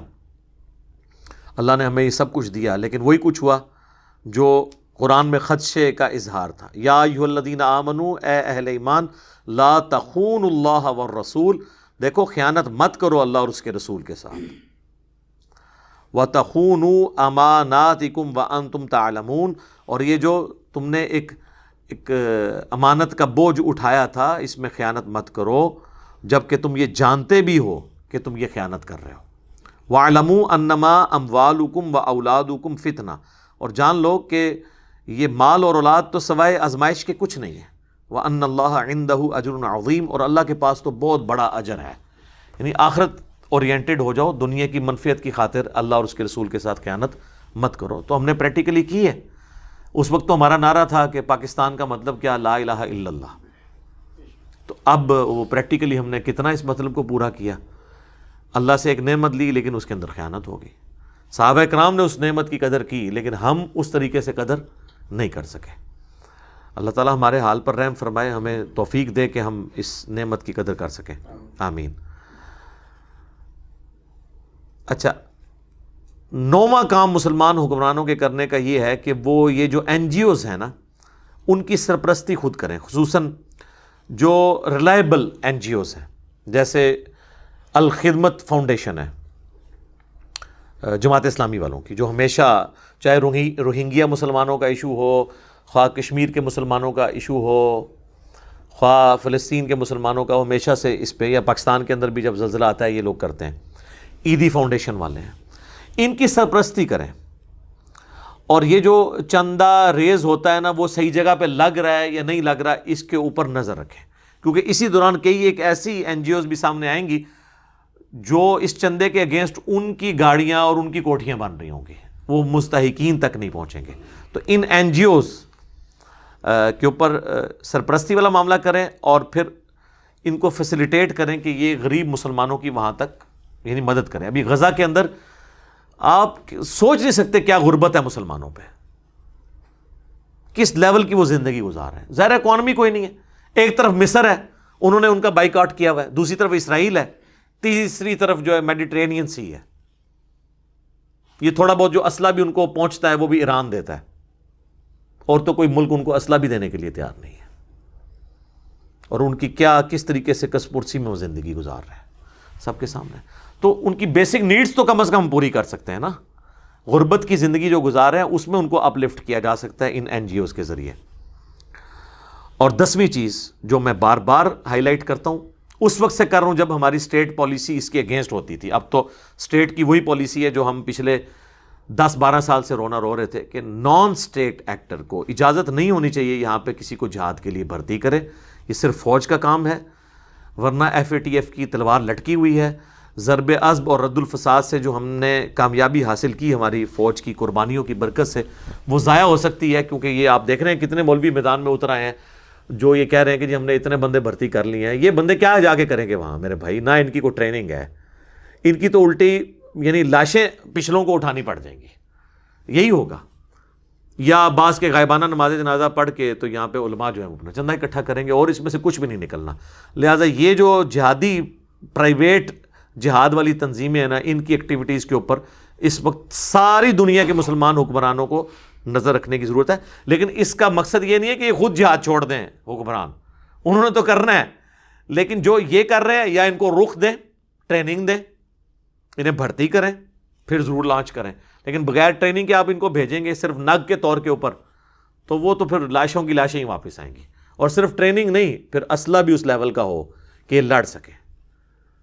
ٹھیک ہے, تو ہم یہ نہیں کہتے کہ بزدلی دکھائیں, لیکن ایک طریقے سے معاملات کو لے کے چلیں. اور میں نے آپ کو پہلے بھی عرض کر دیا کہ یہ آپ سے صدیوں سے جھوٹ بولا جا رہا ہے کہ صحابہ کرام جب رومنز یا پرشینز کے خلاف لڑے ہیں قادسیہ اور یرموک میں تو وہ زمین آسمان کا اسلحے کا فرق تھا. نہیں, تعداد کا زمین آسمان کا فرق تھا.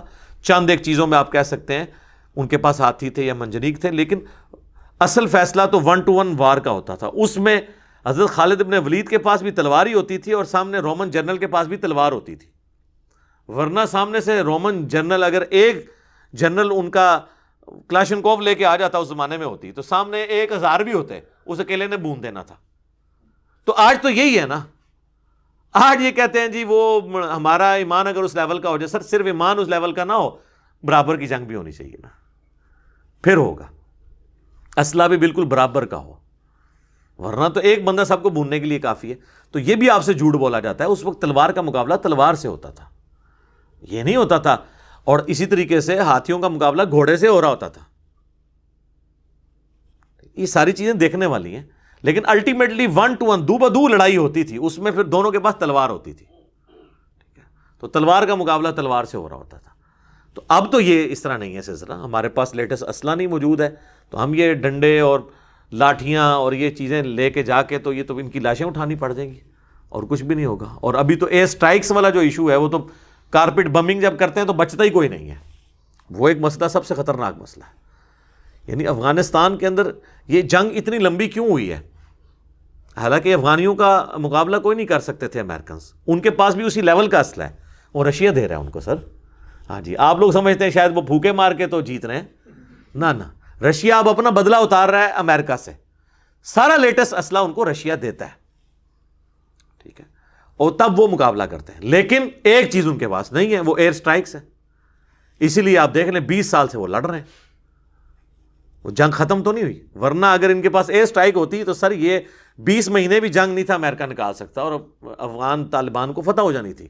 لیکن مار وہ بیچارے کھاتے ہیں ایئر سٹرائکس کی وجہ سے. اس کی وجہ سے ان کو پھر چھپنا پڑتا ہے. جب باہر نکلتے ہیں اوپر سے پوری کارپٹ بمبنگ کرتے ہیں, وہ ڈیزی کٹر اور پتہ نہیں کیا کچھ پھینکتے ہیں وہ.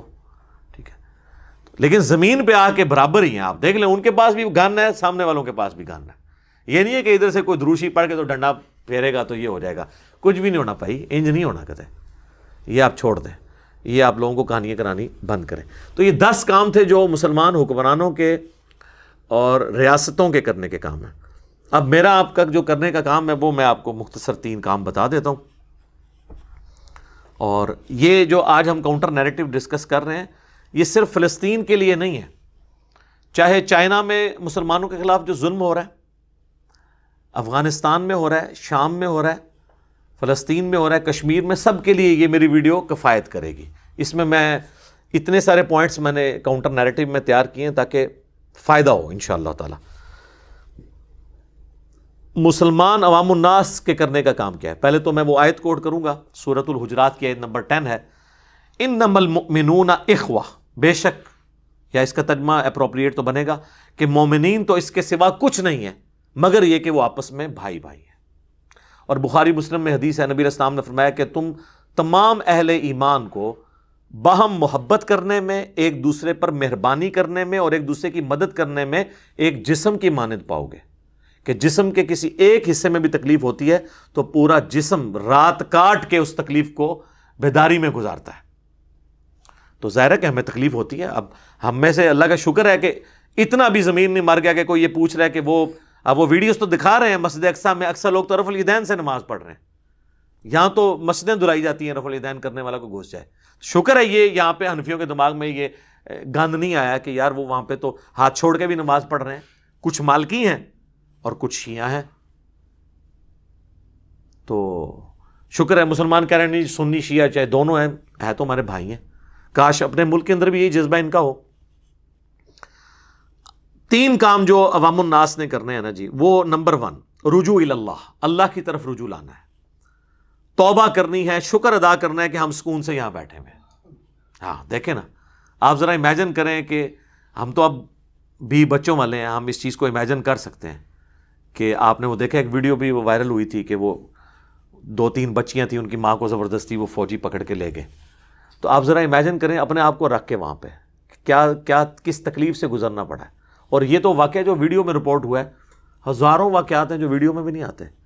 تو اللہ کا شکر ادا کریں سکون کی زندگی میں، اور یہ ملک پاکستان کی قدر کریں جہاں پہ آپ کو فریڈم آف ایکسپریشن ہے، اللہ کا شکر ہے۔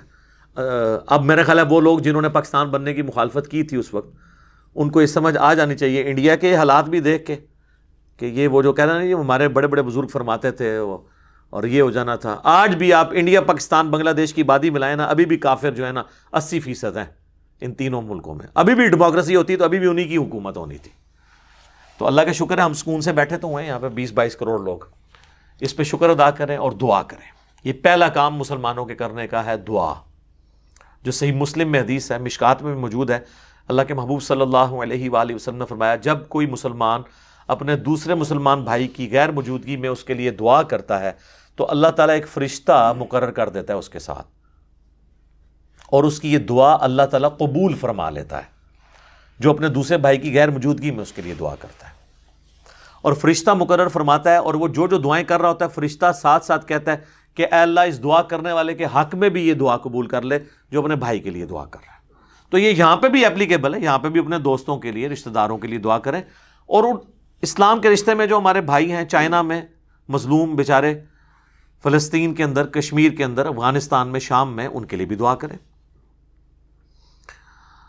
بلکہ ہم ان کے لیے دعا کرتے ہیں۔ الحمدللہ رب العالمین والصلاة والسلام علی سید الانبیاء والمرسلین، اللہم انی اسألک بانک انت اللہ لا الہ الا انت الاحد الصمد الذی لم یلد ولم یولد ولم یکن لہ کفوا احد، اللہم صلی علی محمد وعلی آل محمد، اللہم ربنا آتنا فی الدنیا حسنہ وفی الآخرۃ حسنۃ وقنا عذاب النار، اللہم احسن عاقبتنا فی الامور کلہا واجرنا من خزی الدنیا وعذاب الآخرہ۔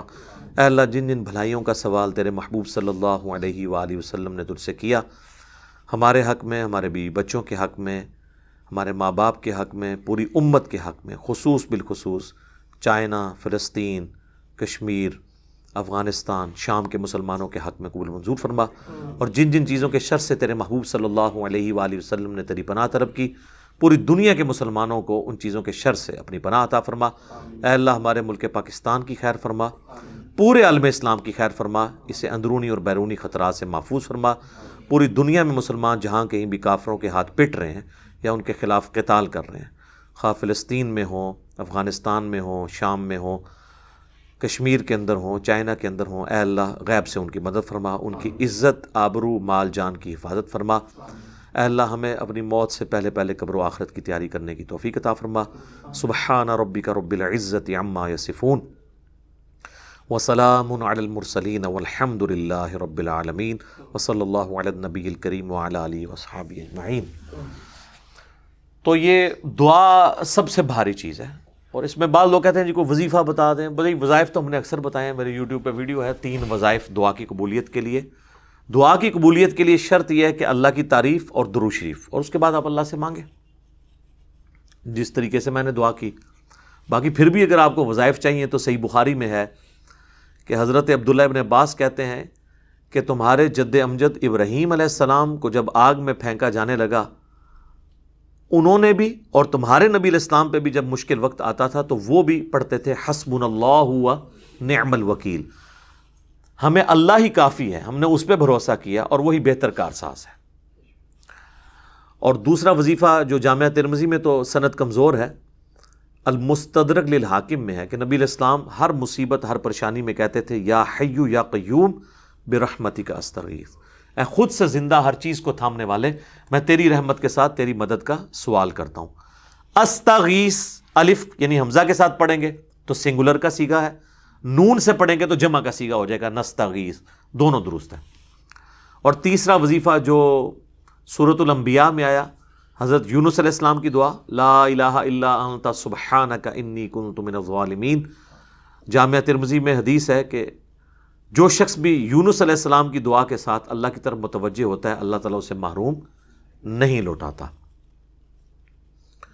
اور سورہ انبیاء میں بھی ساتھ آیا کذالک ننجی المؤمنین، ہم اہل ایمان کو بھی نجات دیں گے اسی طریقے سے۔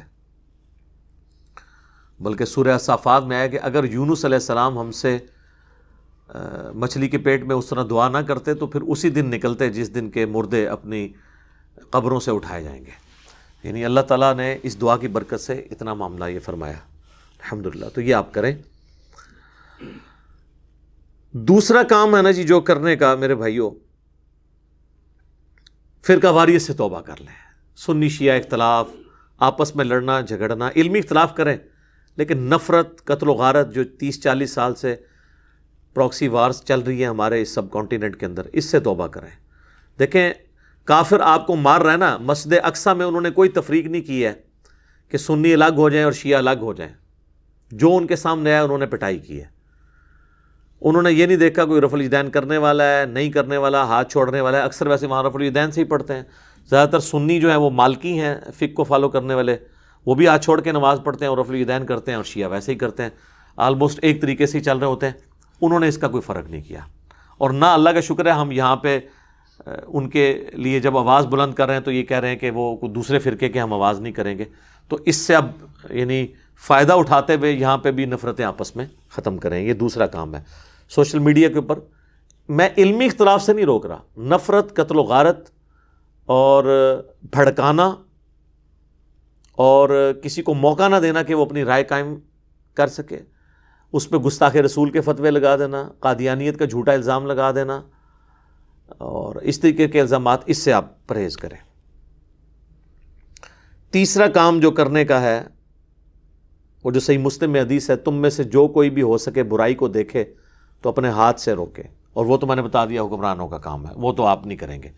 دوسرا فرمایا ہاتھ سے نہیں روک سکتا تو اپنی زبان سے، اور زبان سے بھی نہیں روک سکتا تو کم از کم دل میں برا مانے، لیکن ساتھ فرمایا یہ بالکل آخری درجہ ہے، ذالک اضعف الایمان، یہ ایمان کا کمزور ترین درجہ ہے کہ دل میں برائی کو برا سمجھا جائے، وہ آپ سمجھیں کہ نہ ہونے کے برابر ہی ہے۔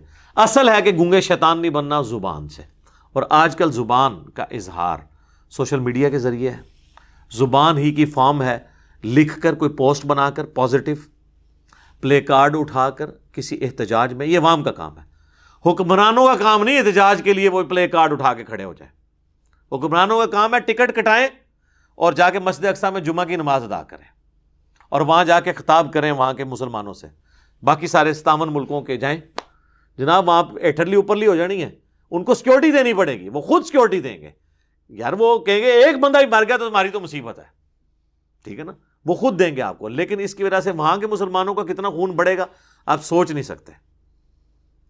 تو یہ میں عوام کے لیے کہہ رہا ہوں کہ پلے کارڈ اٹھائیں، وہ ان کے کرنے کا کام ہے۔ عوام یہ ڈنڈے اٹھا کے اور کلاشنکوف کے جو ماڈل پلاسٹک کے اٹھائیں، یہ اس کی ضرورت نہیں ہے، اور سوشل میڈیا کے اوپر پوسٹ لگا کے پازیٹیو پکچر اسلام کی پیش کریں کہ ہم ظلم کے خلاف ہیں، خواہ ہٹلر نے یہودیوں کے ساتھ کیا یا آج یہودی مسلمانوں کے ساتھ کر رہے ہیں اسرائیل میں، ہم دونوں معاملات کے اندر ظلم کے خلاف ہیں اور مظلوم کے ساتھ کھڑے ہیں۔ اتنا جگرہ پیدا کریں۔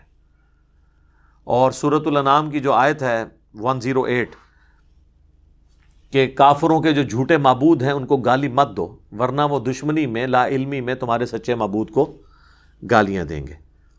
اچھا، اس سے یہ مراد نہیں ہے کہ آپ نے کسی کا علمی اختلاف نہیں اس سے کرنا، گالی سے منع کیا گیا ہے، گالی نہیں آپ نے کسی کو نکالنی۔ یعنی اگر آپ یہ کام شروع کر دیں گے، جس طرح یہودیوں نے نان جوز کو جینٹائل کہنا شروع کر دیا اور ہم بھی ان کو مطلب اس طرح کے الفاظ سے پکاریں، تو یہ پھر معاملہ ذرا ڈفرنٹ۔ اور پھر اس میں یہ کام آپ نے اگر پوسٹ لگا کے کرنا ہے تو آپ کے پاس کرنٹ نالج بھی ہونا چاہیے، کیونکہ قرآن میں جن جیوز کا ذکر ہے نا، ان کے کئی عقائد اب اس طرح کے عقائد نہیں رہے ہیں۔ قرآن جیوز کے بارے میں کہتا ہے نا عزیر علیہ السلام کو اللہ کا بیٹا مانتے ہیں، لیکن آج کے جیوز حضرت عزیر کو اللہ کا بیٹا نہیں مانتے، وہ ایک خدا میں بلیو رکھنے والے ہیں، مسلمانوں کی طرح، سکھوں کی طرح ایک ہی خدا کو مانتے ہیں۔ بلکہ میں وہ ایک ربی کی تقریر سن رہا تھا آج شام کو ہی، تو اس کو کسی نے سوال کیا کہ ہمیں قرآن پڑھنا چاہیے، اپنے بچوں کو پڑھانا چاہیے، تو اس نے کہا بالکل، قرآن بھی اسی ایک خدا کی بات کرتا ہے جس ایک خدا کے ہم ماننے والے ہیں، باقی ہمارا اختلاف اپنی جگہ ان سے۔ اور اس نے کرٹیسائز کیا، اس نے کہا کہ رہ کے کرسچنز تو یہ شرک کرتے ہیں، انہوں نے حضرت عیسیٰ کو اللہ کا بیٹا بنا دیا، اللہ ایک ہے۔ میں تو سن کے، اور آپ اگر شکل دیکھیں اس کی جو داڑھی ہے اور ٹوپی جس سٹائل میں اس نے پہنی ہے تو آپ کہیں گے یہ کوئی اہل حدیث مولانا بیٹھا ہوا ہے سامنے، ٹھیک ہے، انگلش بول رہے ہیں۔ تو بات یہ کہ اب اگر آپ کوئی ایسی پوسٹ لگا دیتے ہیں کہ جو جوز جو ہیں وہ تو ایک پیغمبر کو خدا کا بیٹا بنائے بیٹھے ہیں، اور آپ کو پتہ ہی نہیں کہ آج کے جوز نہیں بنائے بیٹھے ہوئے، آج کی ٹرینٹی بھی وہ نہیں ہے جو قرآن میں ہے۔ قرآن کی ٹرینٹی اس دور کی اور آج کی ٹرینٹی میں فرق ہے، اس میں اب روح قدس داخل ہو چکے ہیں۔ پہلے سیدہ مریم کو وہ مانتے تھے گاڈ مدر کے طور کے اوپر، اب وہ حضرت عیسیٰ کو اور اللہ کو اور روح قدس جبرائیل علیہ السلام کو مانتے ہیں۔ لہٰذا یہ کام وہ کرے، لوگ کہتے ہیں ہم نے کافروں کو دعوت دینی ہے، بھائی پہلے آپ خود مسلمان ہو، ٹھیک ہے نا، آپ کے پاس پہلے اپنا اسلام کا نالج ہو، آپ پہلے خود اسلام کا نالج حاصل کریں، پہلے خود قرآن پڑھیں، پھر آپ کسی کو دعوت دے سکتے ہیں۔ تو یہ اس حوالے سے کرنے کی ضرورت ہے، اور میں سمجھتا ہوں کہ مسلمانوں کو اس بات پہ فخر ہونا چاہیے، مجھے تو اس بات پہ فخر ہے کہ اللہ کا شکر ہے کوئی مسلمان بھی ریڈ لائن اس حوالے سے کراس نہیں کرتا کہ اگر وہ ہمارے نبی علیہ السلام کے لیے نازیبا الفاظ استعمال کریں تو ہم حضرت موسیٰ علیہ السلام یا عیسیٰ علیہ السلام کو نعوذ باللہ ان کے لیے، زبان پہ تو دور کی بات ہے، ہمارے دل میں بھی ان کے لیے کوئی برا خیال آئے تو ہم سمجھتے ہیں ہم کافر ہیں، ٹھیک ہے۔ یہ نبی علیہ السلام کی کامیابی ہے، لا نفرق بین احد من رسلی، جو قرآن کے ذریعے ہمیں تعلیمات دی گئی کہ ہم رسولوں میں ایمان لانے میں کسی میں فرق نہیں کرتے۔ نبی علیہ السلام نے اتنے یعنی کامل الایمان مومنین اپنے زمانے میں پروڈیوس کیے اور اس دعوت کو امت تک پہنچایا کہ آج انہوں نے ہمارے نبی علیہ السلام کے خاکے جب بنائے کافروں نے، کسی مسلمان نے غصے میں حضرت عیسیٰ علیہ السلام کا خاکہ نہیں بنایا۔ الٹا جب عیسیٰ علیہ السلام کے اوپر بھی فلمیں بنتی ہیں نا، مسلمان مخالفت کرتے ہیں، حضرت عیسیٰ کو بھی ہم آن کر رہے ہوتے ہیں۔ تو یہ اللہ کا شکر ہے، اس قسم کی کوئی حرکت نہیں ہونی چاہیے کہ ہم ان کی ایون کتابوں کے بارے میں وہ ٹیمپرڈ ہیں، اس کے باوجود ان کا احترام ہے۔ سنن ابی داؤد میں حدیث ہے، نبی علیہ السلام کو جب یہودیوں نے بلایا ایک قتل کے مقدمے کا فیصلہ کرنے کے لیے، بلکہ وہ رجم کی سزا کا فیصلہ تھا، زنا کی، نبی علیہ السلام یہودیوں کے مدرسے میں گئے تو یہودیوں نے ایک بہت بڑی گدی دی جو عرب کے کلچر میں تھی۔ نبی علیہ السلام اس گدی پہ جب بیٹھ گئے تو آپ نے فرمایا کہ تورات لے کر آؤ، میں تورات سے فیصلہ کروں گا۔ اور آپ اپنے ساتھ ایک ساتھی لے گئے تھے جو عبرانی زبان ہبرو لینگویج جانتا تھا۔ جب وہ تورات لے کر آئے تو نبی علیہ السلام نے اپنی پیٹھ کے نیچے سے گدی نکال کے سامنے رکھی اور تورات کو اس کے اوپر رکھا اور خود زمین پہ بیٹھ گئے، اور آپ نے جملہ بولا، میں ایمان لایا اس کتاب کو نازل کرنے والے پر اور اس کتاب پر۔ حالانکہ ٹیمپرڈ تھی، لیکن توحید کے والے سے تو ٹیمپرڈ نہیں ہے۔ اسی لیے تو جیوز اور کرسچن جب اپنی کتابیں پڑھتے ہیں نا تو کتابوں میں توحید وہی ہے جو قرآن میں ہے، وہ اللہ کے فضل سے تبدیل نہیں ہوئی۔ چاند ایک باتیں تبدیلی ضرور ہوئی ہیں، لیکن اوورآل ورنہ تو ان کے لیے تو ہدایت کا دروازہ بند ہو جاتا، قرآن کو تو مانتے ہی نہیں ہیں۔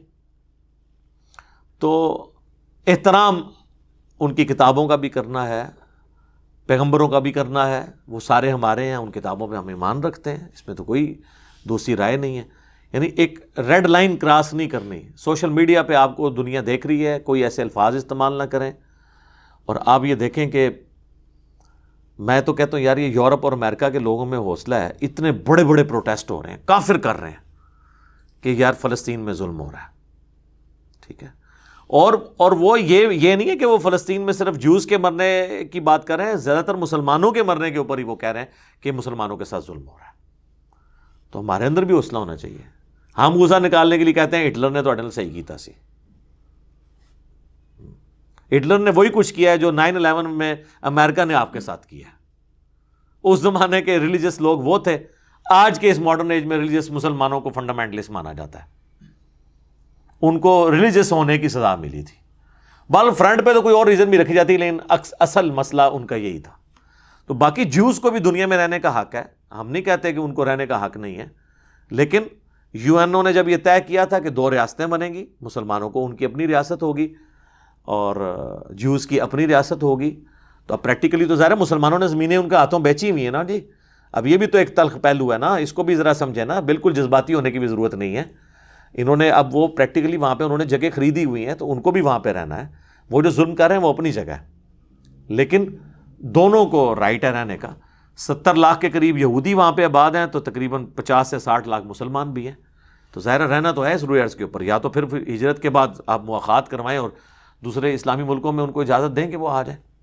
اچھا، اب یہ ساری باتیں میں نے کی ہیں، لیکن میں چٹخارے دار باتیں نہیں کر سکا آپ سے، اس کے لیے آپ باقی واعظین کو سن لیں، اور وہ آپ کو وہ کہیں گے کہ جی بس دجال آنے والا ہے، ہم نے ان کو چھوڑنا نہیں ہے، ہم نے ان کو مار دینا ہے۔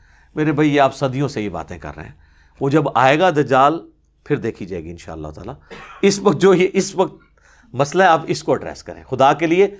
اس طریقے سے یہ حضرت عمر نے یہ کیا تھا، حضرت عمر نے تو یہودیوں پہ احسان کیا کہ جو عیسائی 600 سال سے ان کو نہیں آنے دے رہے تھے، ان کو آنے کی اجازت دے دی۔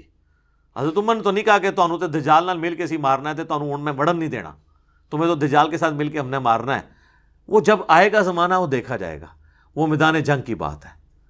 اس وقت میرے خیال ہے ہم دائی بنیں، یہودیوں تک ان کی بات پہنچائیں کہ بھئی تمہارے اندر کہاں کہاں پر علمی خرابی ہیں۔ اور میں آپ کو بتاؤں کتنے یہودی ہیں جنہوں نے جب قرآن سٹڈی کیا ہے، جو عربی کے جاننے والے ہیں یا انگلش میں ترجمہ پڑھا ہے، وہ مسلمان بھی ہوئے ہیں، اگرچہ ان کی تعداد کم ہے عیسائیوں کے مقابلے میں، لیکن بہرحال اس وقت دائی۔ ابھی یہ میدان جنگ والا معاملہ نہیں، اور اس میں آپ مجھ سے پھکی لے لیں، یہودیوں کے اعتبار سے بخاری اور مسلم دونوں میں حدیث ہے، مولا علی کو غزوہ خیبر میں جب نبی صلی اللہ علیہ وآلہ وسلم نے بھیجا نا، آپ دیکھیں کہ شکست پہ شکست ہو رہی تھی مسلمانوں کے جو پہلے ٹروپس کو، تو حضور کا تو غصہ آسمانوں پہ ہونا چاہیے تھا، لیکن حضرت علی کو زرہ اپنے مبارک ہاتھوں سے باندھی۔ حضرت علی کو آپ نے نصیحت کی کہ علی پہلے جا کے انہیں دعوت دینا، میدان جنگ میں بھی ان کو کہنا کہ اسلام قبول کرو، اگر تیری وجہ سے ایک بندے کو بھی ہدایت مل گئی تو تیرے لیے سرخ اونٹوں سے بہتر ہے، یعنی جس کو آپ V8 کہتے ہیں آج کے زمانے میں۔ V8 لے کے نہیں دے دی تھی حضرت علی کو حضور نے، یعنی گویا کہ وہ ملنا ہے جیسے ایک دنیا دار کو آخرت کی V8 آپ کو ملے گی۔ تو نبی الاسلام میدان جنگ میں بھی یہودیوں کے خلاف غزوہ خیبر، وہ خائن یہودی جنہوں نے حضور کو مدینہ شریف میں تنگ کیا، پھر آپ کو تنگ آ کے نبی الاسلام نے یعنی آپ صلی اللہ علیہ وآلہ وسلم نے ان کو مدینہ شریف سے نکال دیا، وہ خیبر میں واد ہو گئے۔ اتنا غصہ ہو تو پھر بھی بات دعوت کی کہ اسلام قبول کر لیں، نہیں کیا تو ایز اے لاسٹ ریزارٹ ان کے ساتھ لڑائی والا معاملہ ہوا۔ ابھی یہ یہودی تو وہ کہتے ہیں نا یار، اب تمہارے پیغمبر نے بھی تو ہمارا قتل عام کیا تھا، بنو قریظہ کے ساتھ کیا کیا، یہودیوں کا قبیلہ تھا نا، تو آپ ان کو بتائیں کہ میرے بھائی یہ بد عہدی کی سزا تھی، یہودیوں میں بد عہدی کی سزا یہی ہے۔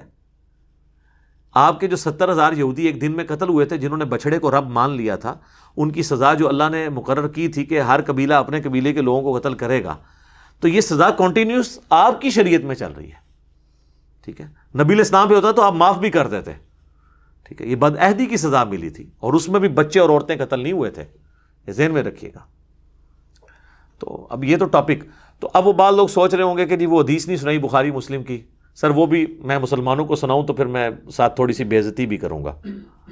بخاری مسلم دونوں میں حدیث ہے قرب قیامت میں جب مسلمانوں کی آخری جنگ ہوگی دجال کے خلاف، آرمگڈون جسے کہتے ہیں وہ لوگ، اور اس جنگ کے اندر نبی علیہ السلام فرمایا کہ اگر کوئی یہودی ایک پتھر کے پیچھے بھی چھپا ہوگا نا، کسی درخت کے پیچھے بھی، تو پتھر اور درخت کو بھی اللہ زبان دے گا اور مسلمان سے وہ کہے گا یا مسلم میرے پیچھے یہودی ایسے قتل کر دے۔ یہ عام حالت میں نہیں، میدان جنگ میں، سوائے غرقد کے درخت کے جو ان کو پناہ دے گا۔ تو اس میں الفاظ ہیں یا مسلم۔ تو یہاں آپ کسی جتنے یہاں پہ مسلمان ہیں ان کو ذرا کہہ کے دیکھیں نا، آپ کسی مسجد میں بریلویوں کی جائیں اور کہیں کہ جی یہ کس کی مسجد ہے، وہ کہے گا بریلویوں کی، تو اس کو پوچھیں آپ کون ہے، وہ کہے گا میں بریلوی، اور آگے سے وہ آپ کو پوچھے آپ کون ہے تو آپ کہیں میں مسلمان ہوں، تو دیکھیں اس کی تیوری کیسی چڑھتی ہے۔ وہ کہے گا میں کافر ہوں۔ بھئی اگر تو کافر نہیں ہے مسلمان ہی ہے تو تو اپنے آپ کو مسلم کیوں نہیں کہتا؟ اس دن سے پہلے کہہ دے کہ جس دن تجھے پتھر نے بھی اور درخت نے بھی کہنا ہے، اور تو نے اس وقت تو نے نہیں ماننا جب تک تجھے سنی شیعہ بریلوی دیوبندی حنفی شافعی مالکی کہہ کے نہ بلایا جائے، یا تو نے سمجھنا ہے کہ انجینئر صاحب کی کوئی ویڈیو چل گئی ہے پیچھے سے۔ تو یہ حدیثیں پھر جب سنائیں گے اس کے ساتھ تلخ چیزیں یہ جڑی ہوئی ہیں، پھر یہ بھی سنیں آپ۔ حیات مسیح اور نزول مسیح کے اوپر میری ویڈیوز ہیں، اس میں دجال کا جو قتل صحیح مسلم میں ہے، مقام لد پہ حضرت عیسیٰ علیہ السلام اسے قتل کریں گے۔ عیسیٰ علیہ السلام 2 زرد چادروں میں جو ہے وہ دمشق کے مینار پہ اتریں گے، اور اس کے بعد وہ نماز، یعنی پہلی نماز تو امام مہدی پڑھائیں گے، اس کے بعد حضرت عیسیٰ علیہ السلام ساری نمازیں پڑھائیں گے۔ اور مسلم شریف کے الفاظ ہیں کہ وہ تمہیں کتاب اللہ اور تمہاری نبی کی سنت کے مطابق چلائیں گے۔ اور آپ کے بزرگوں نے، یعنی شیخ احمد سرندی جسے آپ کہتے ہیں 1000 سال کا مجدد ہے، اور وہ بھی انہوں نے اپنے آپ کو خود ڈکلیئر کیا ہوا ہے، کوئی حدیث 1000 سال کے مجدد کی نہیں، 100 سال والی ہے ابو داؤد کے اندر، حاکم کے اندر، مشکات میں موجود ہے کہ ہر صدی کے کنارے پہ ایک اللہ تعالیٰ میری امت میں شخص مبعوث کرے گا جو دین کی تجدید کرے گا۔ لیکن وہ شیخ احمد سرندی نے کہا نہیں جی میں تو الف ثانی میں آندہ 1000 سال کا مجدد ہوں۔ ان سے پوچھیں پہلے 1000 سال کا مجدد کون ہے، تو آپ کا کیا خیال ہے وہ کس کو کہیں گے؟ نبی صلی اللہ علیہ وآلہ وسلم کو۔ وہ کہتے ہیں پہلے 1000 سال حضور نے کور کر لیے ہیں، اگلے 1000 سال میں کور کروں گا۔ جی ظاہر ہے وہ عمر بن عبد العزیز تو 100 سال کا مجدد ہے، اگلا مجدد امام شافعی تو 100 سال کے مجدد ہے، ٹھیک ہے۔ تو وہ کہتے ہیں، وہ انہوں نے باقاعدہ مکتوبات میں لکھا ہے کہ اب چونکہ حضور صلی اللہ علیہ وسلم کی وفات کو 1000 سال ہو چکے ہیں، تو اب پہلے مجدد کی ضرورت ہے۔ 1000 سال کو تو نبی علیہ السلام کی دعوت نے کور کیا، اب میں نے، اور پھر اس میں انہوں نے یہاں تک لکھا ہے کہ مجھے اللہ سے امید ہے کہ جو مجھے اللہ نے جو انہوں نے اپنی شانیں کلیم کی ہیں خود ساختہ، اس کا مجھے امید ہے کہ اس کا کچھ حصہ جو ہے امام مہدی کو بھی ملے گا۔ انہوں نے کہا مہدی بھی میرے انڈر ہی ہونا ہے، بے فکر ہو، اور ہونا بھی چاہیے۔ امام مہدی تو 100 سال کے مجدد ہوں گے نا، یا وہ آخری صدی کے مجدد ہوں گے نا، تو ظاہر ہے جو 1000 سال کا ہے وہ 100 سے تو بڑا ہے، ٹھیک ہے۔ ان سے پوچھا گیا یہ 1000 میں، انہوں نے کہا جی اتنا ہی فرق ہے جنہ 1000 تے 100 ہی چوندا ہے، اتنا اس مجدد دے فرق ہے، تو پھر تو ظاہر ہے مجدد صاحب کا تو مرتبہ زیادہ ہے۔ اور وہ کہہ رہے ہیں اس میں کہ جی ہمارے بزرگوں نے کشف کے ذریعے دیکھا ہے کہ حضرت عیسیٰ علیہ السلام بھی جب دنیا میں اتریں گے تو فقہ حنفی کے مطابق عمل کریں گے۔ جی پھر ان کو شرم آئی کہ یہ میں نے بہت بڑا کلیم کیا۔ ان کا نہیں، ان کا اجتہاد جو ہے نا وہ امام حنیفہ سے مل جائے گا۔ سر امام حنیفہ کا اجتہاد تو آج ویلڈ نہیں رہا، یہ کیمرے کا مسئلہ، قطبین پہ نماز کا مسئلہ جہاں 6 مہینے کا دن 6 مہینے کی رات ہوتی ہے، پوسٹ مارٹم کا مسئلہ، اعضاء کی پیوند کاری کا مسئلہ، انتقال خون کا مسئلہ، کینگرو کا مسئلہ۔ امام حنیفہ کو تو کینگرو کا پتہ ہی نہیں تھا کہ آسٹریلیا میں اتنے کینگرو ہوتے ہیں، یہ حلال ہے یا حرام ہے۔ تو اجتہاد تو اسلام کی خوبصورتی ہے، تو انہوں نے ان کے ساتھ جوڑا ہوا ہے، تو حضرت عیسیٰ علیہ السلام کو بھی ان کے انڈر کر دیا ہوا ہے کہ جی وہ فقہ حنفی کے مطابق، وہ بھائی صحیح مسلم میں وہ تمہیں اللہ کی کتاب اور اس کے نبی کی سنت کے مطابق چلائیں گے، دیٹس آل۔ تو اللہ کا شکر ہے میں یہ مسلم کی وجہ سے بحث کی ہے کہ مسلم بن جائیں، اس دن سے پہلے مسلم بن جائیں جس دن آپ کو مسلم بننا پھر فائدہ کوئی نہیں دے گا، ٹھیک ہے۔ بلکہ آپ کو تو وہ دجال کے بھی آتا ہے نا بخاری مسلم میں کہ ماتھے کے اوپر کافر لکھا ہوگا، لیکن ایبریویشن میں لکھا ہوگا، کاف فا را، یا کاف فا الف را، دونوں بھی ہو سکتے ہیں، کھڑی زبر ہوتا ہے۔ تو میں اکثر کہتا ہوں یہ کاف سے کشف پڑھ لیں گے، الف سے الہام پڑھ لیں گے، فا سے فیض پڑھ لیں گے، اور راز روحانیت پڑھ لیں گے اور کہیں گے یہی سب سے بڑے بزرگ ہیں، دیکھو یہ تو بارش برسا رہے ہیں، زمین سے سبزہ اگا رہے ہیں، ان سے بڑا کون بزرگ ہوتا ہے؟ لوگ کہتے ہیں ہم پہچان لیں گے. سر اس طرح نہیں پہچانا جا سکتا جب تک آپ شعبدہ بازیوں سے نکل کے کتاب و سنت کے راستے پہ نہیں آ جائیں گے. یعنی کہ دوسرے الفاظ میں، مرنے سے پہلے اے مسلمان کر لے اس پہ غور، کتابوں کا خدا اور ہے، بابوں کا خدا اور. باب خدا اسی کو مانتے تھے لیکن ان کوالٹیز کے ساتھ نہیں جو آسمان سے نازل ہوئی تعلیمات یعنی کتاب اور سنت اور احادیث کی کتابوں میں موجود ہے. تو ہم تو صرف آپ کو جھنجھوڑ سکتے ہیں. انشاءاللہ ایک دن آئے گا، امید ہے اگر آپ نے یہ ہماری نصیحت لے لی اور آپ کے زمانے میں دجال آ گیا اور عیسیٰ علیہ السلام کی صحبت ہمیں نصیب ہوئی، امام مہدی کی صحبت نصیب ہوئی، تو اگر آپ نے زندگی میں ایک دفعہ نعرہ لگایا ہوا نا کہ نہ میں وابی نہ میں بابی، میں ہوں مسلم علمی کتابی، تو جب جناب غرقد کے درخت کے سوا باقی درخت اور پتھر آواز دیں گے تو آپ کو آواز بھلی معلوم لگے گی انشاءاللہ، اور آپ اپنے آپ کو مسلم سمجھتے ہوئے فخر محسوس کریں گے. باقی اس کے لیے نبی علیہ السلام کا ایک وظیفہ میں اینڈ پہ بتاتا ہوں. دجال پہ میری کئی ایک ویڈیوز ریکارڈڈ ہیں، نزول مسیح کے اوپر بھی، ہر ٹاپک میں موجود ہے. آج کا ٹاپک چونکہ نہیں تھا. صحیح مسلم میں حدیث ہے جو سورۃ الکہف کی پہلی 10 آیات یاد کر لے گا تو اللہ اسے دجال کے فتنے سے بچا لے گا. تو یاد اسی صورت میں ہوں گی، روزانہ کم از کم ایک دفعہ پڑھ لیں تو خود بخود آپ کو یاد ہونا شروع ہو جائیں گی. باقی یہ جو علماء جو ہے نا وہ قیامت کی نشانیوں کو اس سے جوڑ کے، قیامت تو ہم پچھلے 400 سال سے بنائے بیٹھے ہوئے ہیں. ٹھیک ہے، لوگ تو پہلے کہتے تھے 1000 سال سے اوپر ہی امت جائے گی نہیں. آپ پرانے زمانے کے بزرگوں کی بھی کتابیں دیکھیں نا تو وہ آپ کو لگے گا بس قیامت آئی کہ آئی. فی الوقت جو گیون سرکمسٹانسز ہیں نا، اس میں جو ہے نا وہ آپ اس طرح، مجھے لوگ کہتے ہیں قیامت کی نشانیوں پہ ویڈیو ریکارڈ کرائیں. جی قیامت کی سب سے بڑی نشانی ہے نبی علیہ السلام کا دنیا میں آنا. جی صحیح مسلم میں حدیث ہے، میں اور قیامت اس طرح ساتھ بھیجے گئے ہیں جیسے یہ 2 انگلیاں، درمیان والی انگلی اور شہادت کی انگلی نبی علیہ السلام نے جوڑی. یعنی نبی علیہ السلام کی بعثت ہی قیامت کی خبر ہے. جی قرآن میں بھی ہے نا سر، اقترب الساعہ وانشق القمر، قیامت قریب آ گئی اور چاند 2 ٹکڑے ہو گیا. نبی علیہ السلام کے زمانے میں جو چاند 2 ٹکڑے ہوا تو اللہ نے کہا یہ قیامت کے قریب آنے کی نشانی ہے. ظاہر ہے جی اتنی لمبی انسانی تاریخ میں ہزاروں انبیاء آئے ہیں، ان میں جب آخری پیغمبر آئے گا تو قیامت کی نشانی ہوگا نا. یعنی نبی علیہ السلام کے بعد اب کوئی نبی نہیں آنا، حضرت عیسیٰ نبی امتی کی حیثیت سے آنا ہے. تو حضور کی بعثت خود جو ہے وہ قیامت کی نشانی ہے. باقی وہ جو نشانی ہے جو چھوٹی چھوٹی جوڑتے ہیں اور وہ ضرب تقسیمیں لگاتے ہیں، کبھی یاجوج ماجوج کو لے کے بیٹھ جاتے ہیں، کبھی کچھ لے کے بیٹھ جاتے ہیں. سر جو کام کرنے والا ہے وہ یہ ہے کہ آپ دین پہ چلیں اور جو بیسک دین ہے یہ لوگوں کو سکھانے کی کوشش کریں. تو باتیں تو میں بہت ساری کر سکتا تھا لیکن میں نے کوشش کی ہے کہ میں ایک بلیو پرنٹ آپ کے سامنے اس حوالے سے کاؤنٹر نیریٹو کی شکل میں رکھ دوں. اللہ تعالیٰ سے دعا ہے جو حق بات میں نے کہی اللہ تعالیٰ ہمارے دلوں میں راسخ فرمائے. اگر جذبات میں میرے منہ سے کوئی غلط بات نکل گئی تو اللہ تعالیٰ ہمارے دلوں ہی سے محو کر دے، اسے دھو بھی دے، ہمیں معاف بھی فرما دے، ہمیں کتاب و سنت کی تعلیمات پر عمل کر کے دوسرے بھائیوں تک پہنچانے کی توفیق عطا فرمائے. سبحانک اللہم و بحمدک، اشہد ان لا الہ الا انت، استغفرک و اتوب الیک، وما علینا الا البلاغ المبین. جزاکم اللہ خیرا.